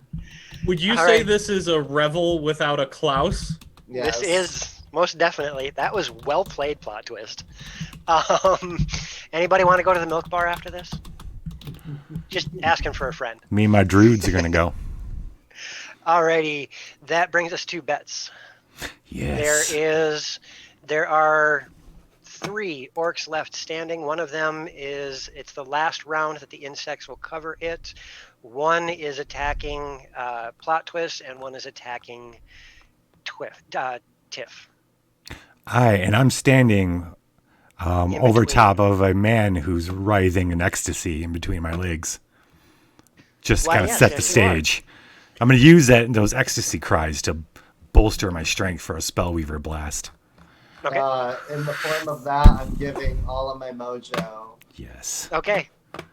Give me the mojo. Thank you. You hear your name cried out by Klaus in a very interesting way. Yeah. +4. Okay. 24, Holy baby. smokes. Boy, I've been rolling Nice. good. I get my blaster die Klaus- result plus. What's that? Oh, Klaus went kawaii. yeah. That's What do you think, Klaus? Fire, cold, stun, glitter, sonic, acid, glitter. We gotta figure out what glitter is. What does that mean? It just goes. I think it's just glitter, but it still hurts them. Yeah. It's the form, the visual. That That's the only option, I think, right now. With him moaning between my legs, I'm shooting glitter at these guys. So I got to do... It's like a confetti cannon going off. Yeah. Oh, please tell me you're going to do a pelvic thrust as you do this, too. 2d6. Okay. Bump, bump. One time. Bump, bump. 2 times. All right, 2d6. Plus my D die, which was 2. Nice. Holy smokes. Max damage in the glitter. I'm like channeling his ecstasy up into myself and turning it into magic. Where I just kind You of are. let it You are. loose. So, as you let loose this spray of glitter across your opponent, there is a brief moment where everybody is in stunned silence, and another roar from the crowd as the glitter bursts into this energetic display, and the orc is knocked back 5 feet from the force of this and does not stand up. Does that mean he's dead? That means he's dead. Yeah. And was that the armored one or the one in insects? Wait, who? What? There were 3 orcs left. 2 of them armored, 1 by Tiff, 1 by Plot Twist, and then there was the one covered in insects from your Kiss of Death. You're asking me which one I was targeting? Yep. Oh, whichever one was armored. Still, I'm gonna always go with the armored ones first. Usually. I assumed as much. I just wanted to verify. So that now brings us to the insect riddled one. Nice. Hope he's having fun. This is his last round, I think, right? 3 rounds? And he rolled another 3. Holy smokes. Your spell has made his life miserable. Yes. Yes. We gotta get you some new virtual dice. It's Kiss of the Beast. No, we don't. What's going on here? Yeah, no, I'm good for this. Yeah, this is just fine. Yeah. Flailing around with the insects all over him, trying to hit Plot Twist, misses miserably, leaving a potential opening for another attack. Tiff, you have one that is attacking you. I'd like to attack it this time. All right. I'm gonna do an attack. I'm gonna try an attack. I'm not super good at attack, but we'll see what happens. I think it'll be okay. I think it's just a +1 right now. Mm-hmm. Yeah. I have 12 with my Morning Star. You swing at this creature, and Swing. just before you connect with him, he brings up his baseball bat, and it's that whole movie Clash where it just goes and stops dead. That was a no-go. Okay. Plot twist. You got I robbed. see that happening. And with my mighty deed, I'd like to use my longsword to swing directly up and down where they're clashing their weapons together. You cannot. They are 30 feet away from you. Oh, okay. I thought there's 2 groups of them, right? Yep. No, it's a really long sword. It's a super duper long sword. They didn't call it a short sword for a reason, okay? All right, so you're working with Gein's Bankai. Yeah, that's right. So in that case, I'm gonna swipe at one of the 2 that are left by me then, right? All right, you've got one that's armored and one that is covered. Or no, there's only one left. Oh, Insect. one left. Yeah, insect boy. Oh man. Well, I'm gonna commit some insecticide, and what I'm gonna do with my mighty deed is go for a blinding strike because he's been all convoluted about the face with the carapaces of those insects, and you see welts coming up all over the place like multiple insect stings. Yeah, exactly. So my mighty deed is going for the eyes, and let's see the D3. The mighty deed will hit. You need to carapace yourself with all of these attacks you're making. Yeah, I know. That sounded like a very cryptid sentence. I thought that pun had a lot of legs to it.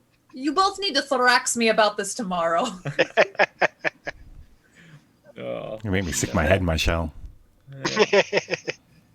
All right, so roll the hit. Yeah, D20 plus 2. Yeah, I don't have any other bonuses. Really starting to bug me with these puns. How's a 13 do me? Well, if you would like to toss out 2 luck, you can actually successfully connect with this. 2 luck's so precious in DCC. I'm not going to, but what I'm going to do is invoke a reckless attack, which will give him an opportunity to hit me after I make this next attack. Come on. And for my mighty deed, since I went high, I'm swinging through low now, and I'm going to kneecap him. So I get to attack immediately after this? Right, if it doesn't Okay. kill him, yeah. That's my understanding, at least. Well, hopefully you don't kill him and I get at least 1 swing at you again. Okay, so my D die is just a 1. Let's see. My attack, though, is a D20 plus 1 plus 2. All I'll right. give you, wait, don't roll yet. I'll give you 2 mojo from me. Nice. Plus Tiff's 2 mojo. Ooh, crit fail. Everybody lose the loses mojo their anyway. mojo. I knew I was That gonna is lose a it, that's crit why I did. fail. Please roll on the crit table for me. All right, my crit table is 3. So what size die do I roll for that one?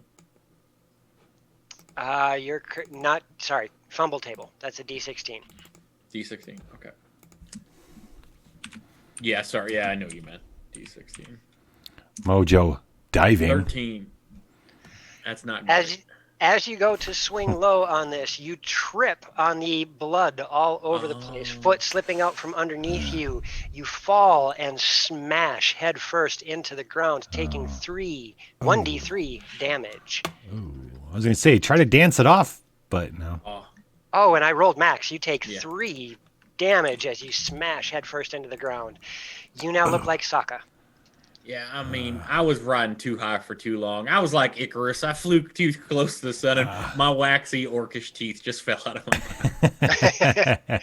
mouth. You are considered prone and must use your movement. You must use movement to stand next round if you want to get up. Okay. We have 1 orc left, or 2? 2. You got the one that had the insects all over him, and the one that is fighting Tiff. And it is that orc's turn right now. Rolls at Tiff and rolls a dirty 20. Hey, that hits me. You don't have enough hit points. Huh? Huh? And I roll 5 points of bludgeoning damage. Fine. Holy mackerel. That was a hefty hit as this catches you right across the jaw. I'll be okay.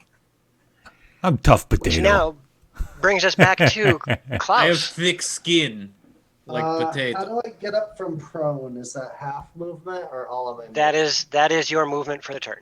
Oh, okay. Well, I'm gonna get up and I'm gonna throw a shuriken at this orc. Is he facing me, or am I hitting him from behind? Your action is to move or throw the shuriken. Oh. So he's got to get up. He can't attack. I can't attack and move. It's one or the other. Oh, can I attack while on the ground with a throwing weapon? Yep. All right, cool. Then I don't even have to get up. I feel too good.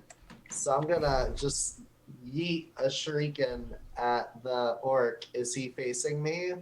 Which orc? The one by Tiff or the one over with Klaus? The one on You are not behind it. Okay, that's fine. That's a nat 20. Nat 20. Everybody gets a mojo, and you get to roll on the crit chart. Yeah. Okay, so that's what's the? That's crit like the chart? 3rd or 4th crit we've had That is tonight. the 3rd crit you guys have rolled on me. What's my crit chart? Your crit chart is a D10 on table 1. Or no, a D8, sorry. So just roll a d8. I'll tell you what. A 1. The force of your blow shivers your weapon free of you. Oh, well, the half of this doesn't matter because you're throwing the weapon. Okay. You get to inflict 1d6 more damage. Nice. The way that this is worded, the force of your blow shivers your weapon free of your grasp. Well, you're throwing it, so that doesn't matter. Okay, 7 damage. The shuriken streaks across the room, and as the two of them are in this clash of weapons, staring at each other in a beautiful showdown, Tiff, you watch as all of a sudden the orc's eyes just roll into the back of his head, and there's something dark, black, and pointy in his temple. Ooh. I told you I'd be okay. And you just hear from behind you, You're welcome, Klaus. You're so welcome. I've never felt so alive. I'm so glad I knew it would work out for you. I turn to Bets and I look at Tiff and I say, I'm really glad she came along. Thank you. I'm surprised. Thank you. I'm surprised. I'm surprised we haven't had a. I'll have what she's having. Oh yeah. Yep. That's a good reference too.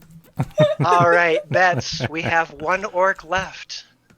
And it's on You me. say that I'm sorry, go ahead. No. It's your turn, Bets, and we have one orc left. The insects have disappeared. Oh, it's just me. Yeah.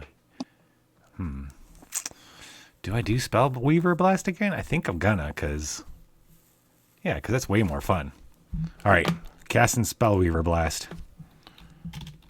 I'm gonna give a mojo. Nice, thank you.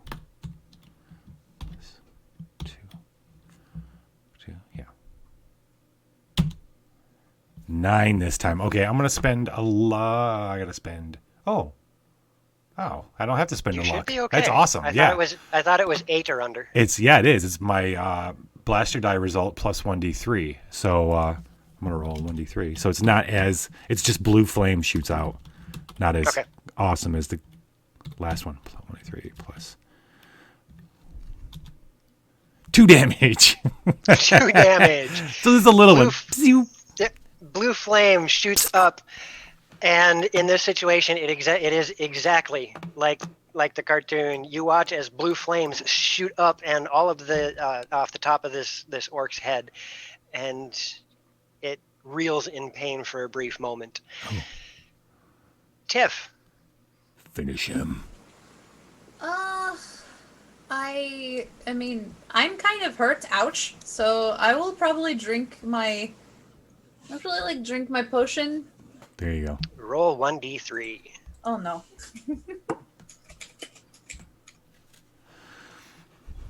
Ah, 2. Not bad. I'm up to 4. There you go. Better than where you were. All right, I'm sorry. I'm up to 4. That's right. Yeah, because I did put the 5. wrong thing in. I put the wrong thing in. I put I was 5 of 7 HP as opposed to 2 of 7 HP. Even though I knew that I was almost dead. Would you like to update that for me? On the overlay. Plot twist. Yeah. What am I updating? My Tiff health. is at 4. Yeah, she's up. She's at 4. Okay. Yeah. Plot twist. All right. This last one, he made a fool of me, so I'm gonna stand up. That is your action for the turn. Yeah. Lich, my mojo is at a 0. Yep. I changed it just now. And that will bring us back around to Klaus.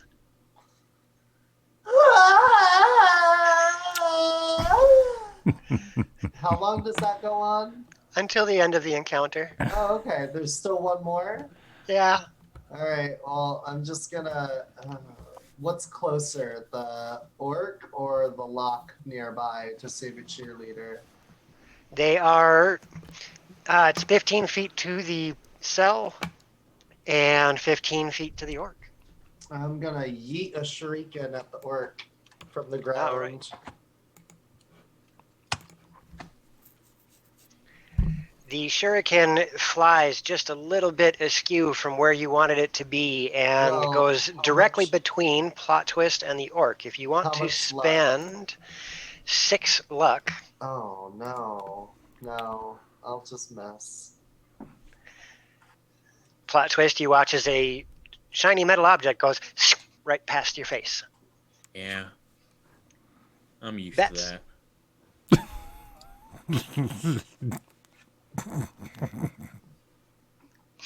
Bets, it is your turn. We just all stare at you for a minute.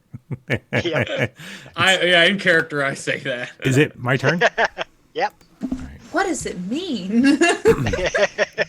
Yeah, I'm gonna try one of these magic missiles. Oh shoot! You know what? No. I had one hand, and I'm gonna use the other hand to cast Spellweaver Blast again. Okay. That's why they call us blasters.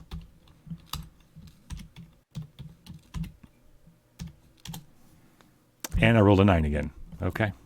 All right. Because I keep rolling 1 on my 1d. Okay, that's fine. That's fine. 1, 3. So 3 points of damage.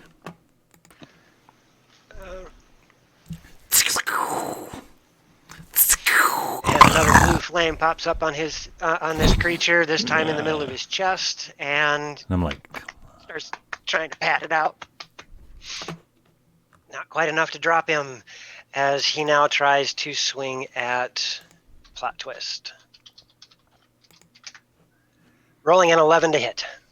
Nah. No go. It was over a 10. I can be happy about that. That's true. You're getting better. I say to the orc as he swings at me. Tiff. So, I'd like to make a move toward the cheerleaders, and I want to ask if any of them are injured. No, we're just bored. We've been in here for way too long. When are you guys going to get us out of here? Oh, right now? Can I attempt to pickle? I don't have lock picking tools. That's the problem. I thought you said so tickle. you wouldn't be able to. Can I attempt to tickle? You can tickle all you want. I reach through the bars and I tickle them. Roll a luck. Oh, you're gonna bite a finger. Watch out, you're gonna lose a finger. No, they're weird cheerleaders. There were cheerleaders, yep. Oh, wow. That is a gorgeous luck. She critically rolled on a luck check. Nice. Oh, wait, it should have been a -1, so technically Well, we it was all- excited a +1. But Well, we all get mojo. Yes, Right. because that was a critical success on your luck roll.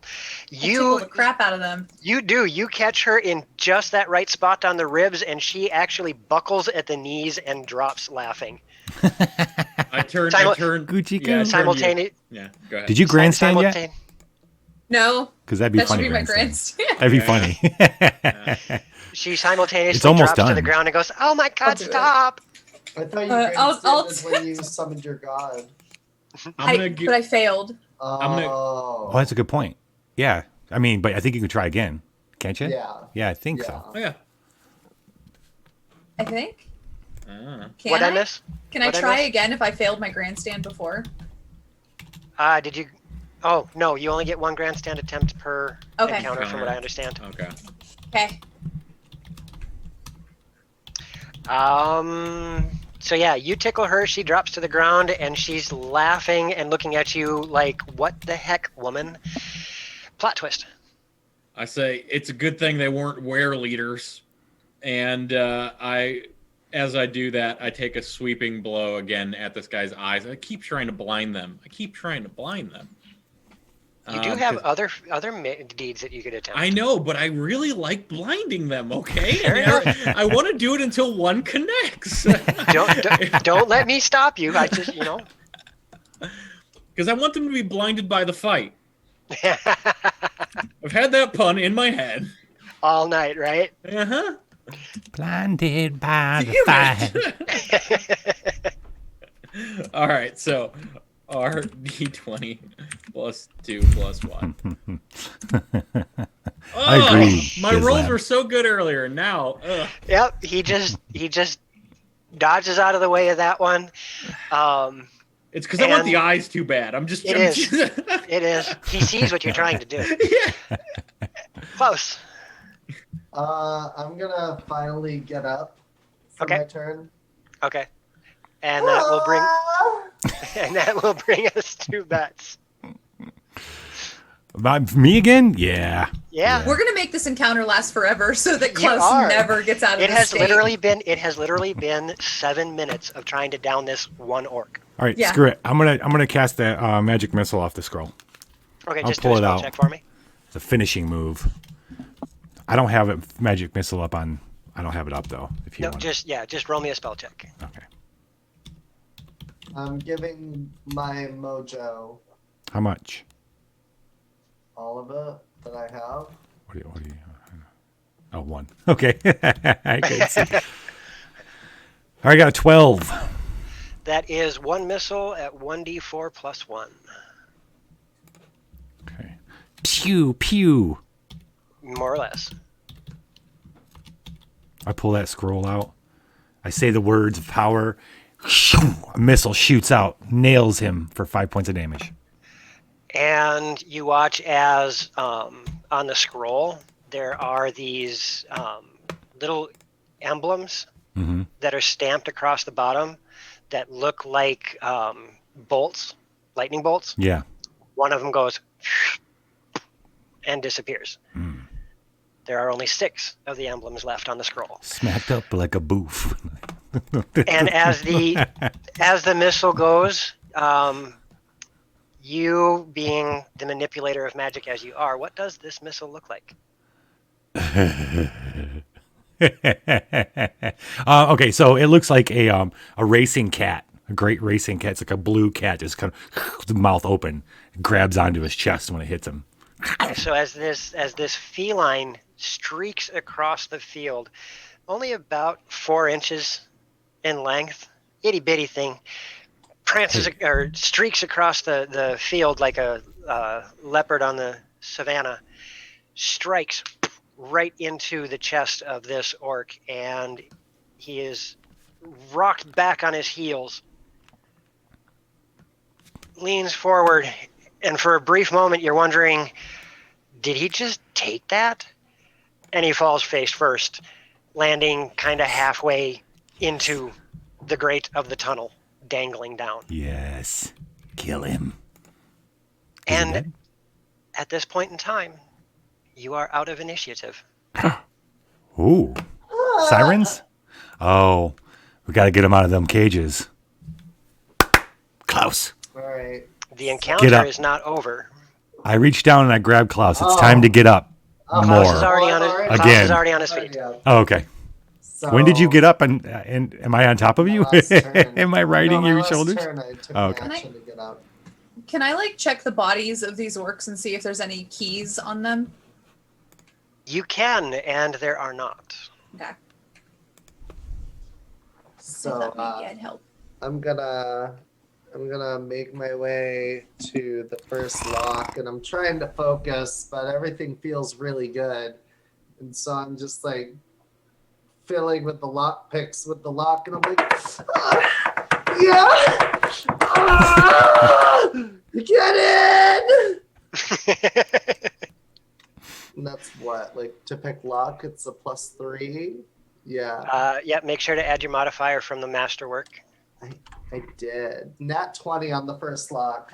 Apparently, I'm feeling real good. You are feeling really good as that lock pops open almost before you finish playing with the tumblers.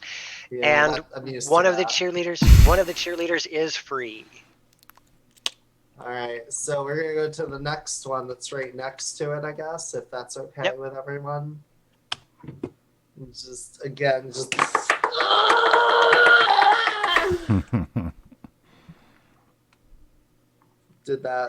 didn't 8 work?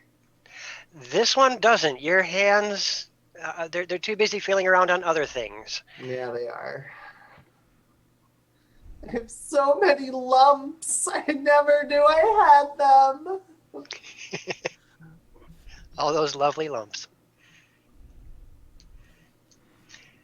So if you want to give me another roll. Yeah. Boom, 11.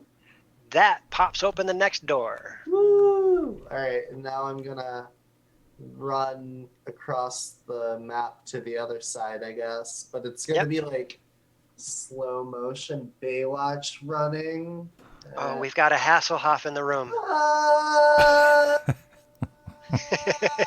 The entire time, just one solid note. Just there is an eerie silence. There is an eerie silence in this audience as they're looking around at each other like, Do we feel uncomfortable?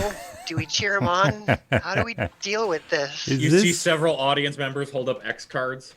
Yep. Alright, that was not a good one. No. Can I try again? Oh, yes. That was a 22. Your first attempt doesn't work so well as you're too busy playing with the keys, and then you finally get it. That's what we call it. Yeah, you finally get it in the lock, and pop, it opens up. Alright, so I The saved three all three of the cheerleaders. The Can three you open the one with cheerleaders- the poster? I'm going. Hold on 1 second. Hold on 1 second. Mm-hmm. As the last cheerleader is freed, a siren goes off. Ticker tape comes down from the ceiling, and you hear a congratulatory announcement. Successfully completing this challenge, we have victors. And the cheerleaders step over to the no-go door and pull out a rolling table. And after they get it pulled out, they do a big cheer for all of you and your success on the on this challenge, getting the crowd into it. Everybody's cheering for you.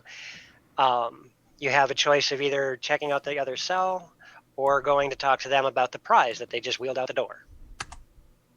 Open the fourth cell. There is no need to do a lockpick on it. The door is not locked or trapped. Oh. Excellent. Well, that's okay. I examined the poster. It is a life-sized poster of the Xcrawler Oni. And as you're checking that out, there is an announcement from Lee Brock. Please come to the table and get your prizes. And then we can talk about the next challenge. So this life-size poster you speak of, what would you say? Would you say that Oni is a moderately attractive individual? Yes. Very much so. Slowly roll the poster up and just I feel like that's how we should end tonight. It's just that sound. stuff it into my clothing. Wait, before he does it, I want to see if there's anything written on the back of it whenever he's taking that off. I am going to pick up on that part on the next Xcrawl. But I do want to give you guys your reward. Oh. Okay. You guys each receive a 500 gold piece note. Each of you receives another potion of healing. You are yep, you are also told that any potions that you gain from the dungeon itself are the property of Dungeon Brooklyn, and if they are not used, they will be returned. You also get a 50 GP gift certificate to Starbreak Importers, one of the top 100 Xcrawl sponsors, the corporations who pay the most gold each year for merchandise to be advertised during the games. Okay. What is that one called again? 50 GP to what? 50 GP gift certificate to Starbreak Importers. Okay. And with that, we are going to wrap up tonight's Xcrawl Live in 1 second. Dungeon. Well, yes, we are going to wrap up, but we're going to do the poll.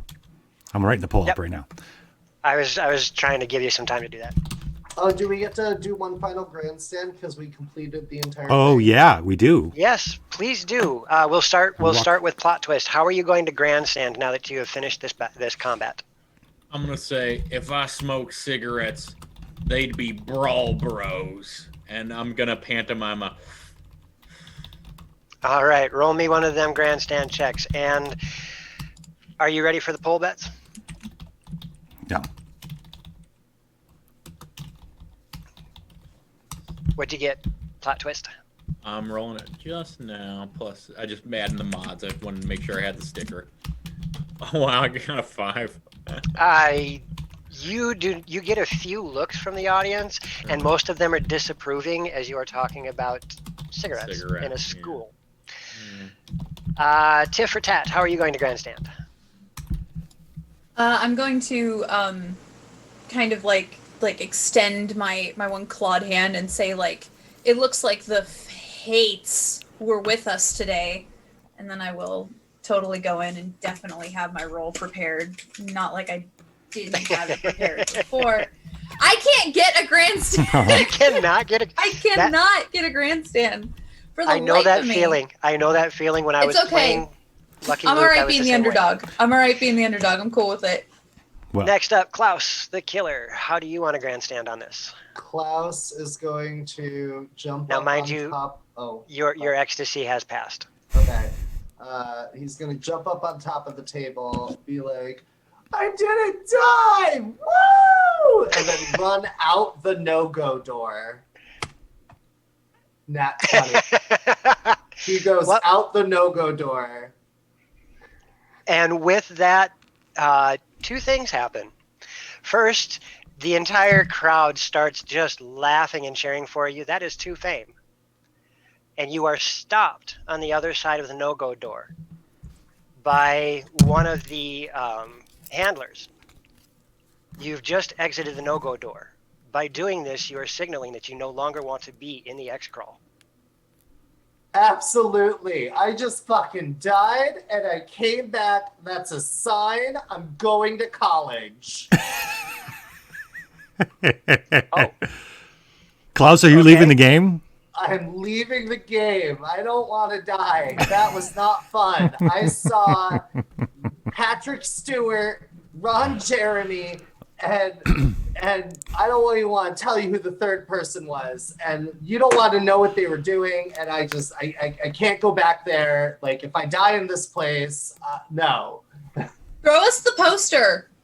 I throw you the poster after kissing it. And last up for the grandstanding is Bets the Beast. Okay. I'm walking around while Klaus was unlocking all the cages for the cheerleaders. I was walking around to some of the orcs. I was taking their blood and I smear it on my face.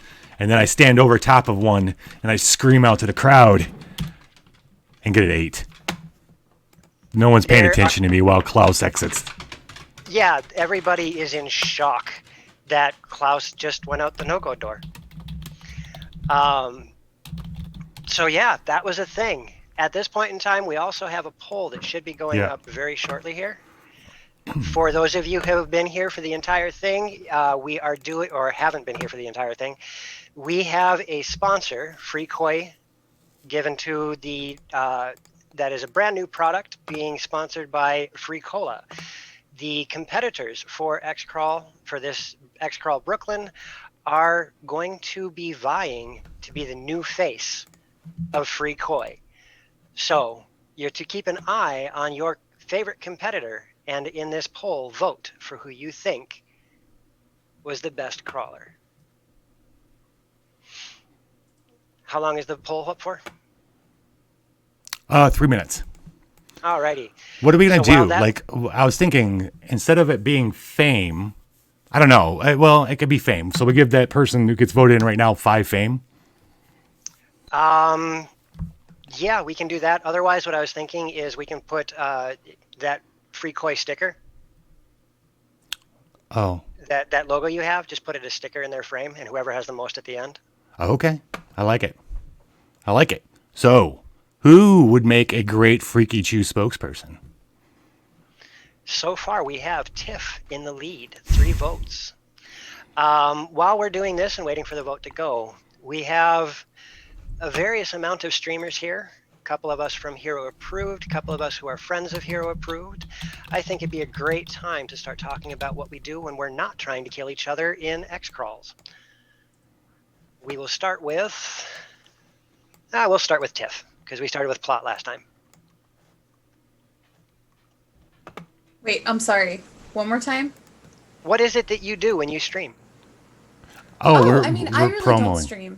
That's the thing. I mostly appear on other people's streams. You know, it's super easy to just show up at other people's streams, and then you don't have to take any of the burden that comes with streaming. But you'll find me on any of like the Defenders of Cobalt streams.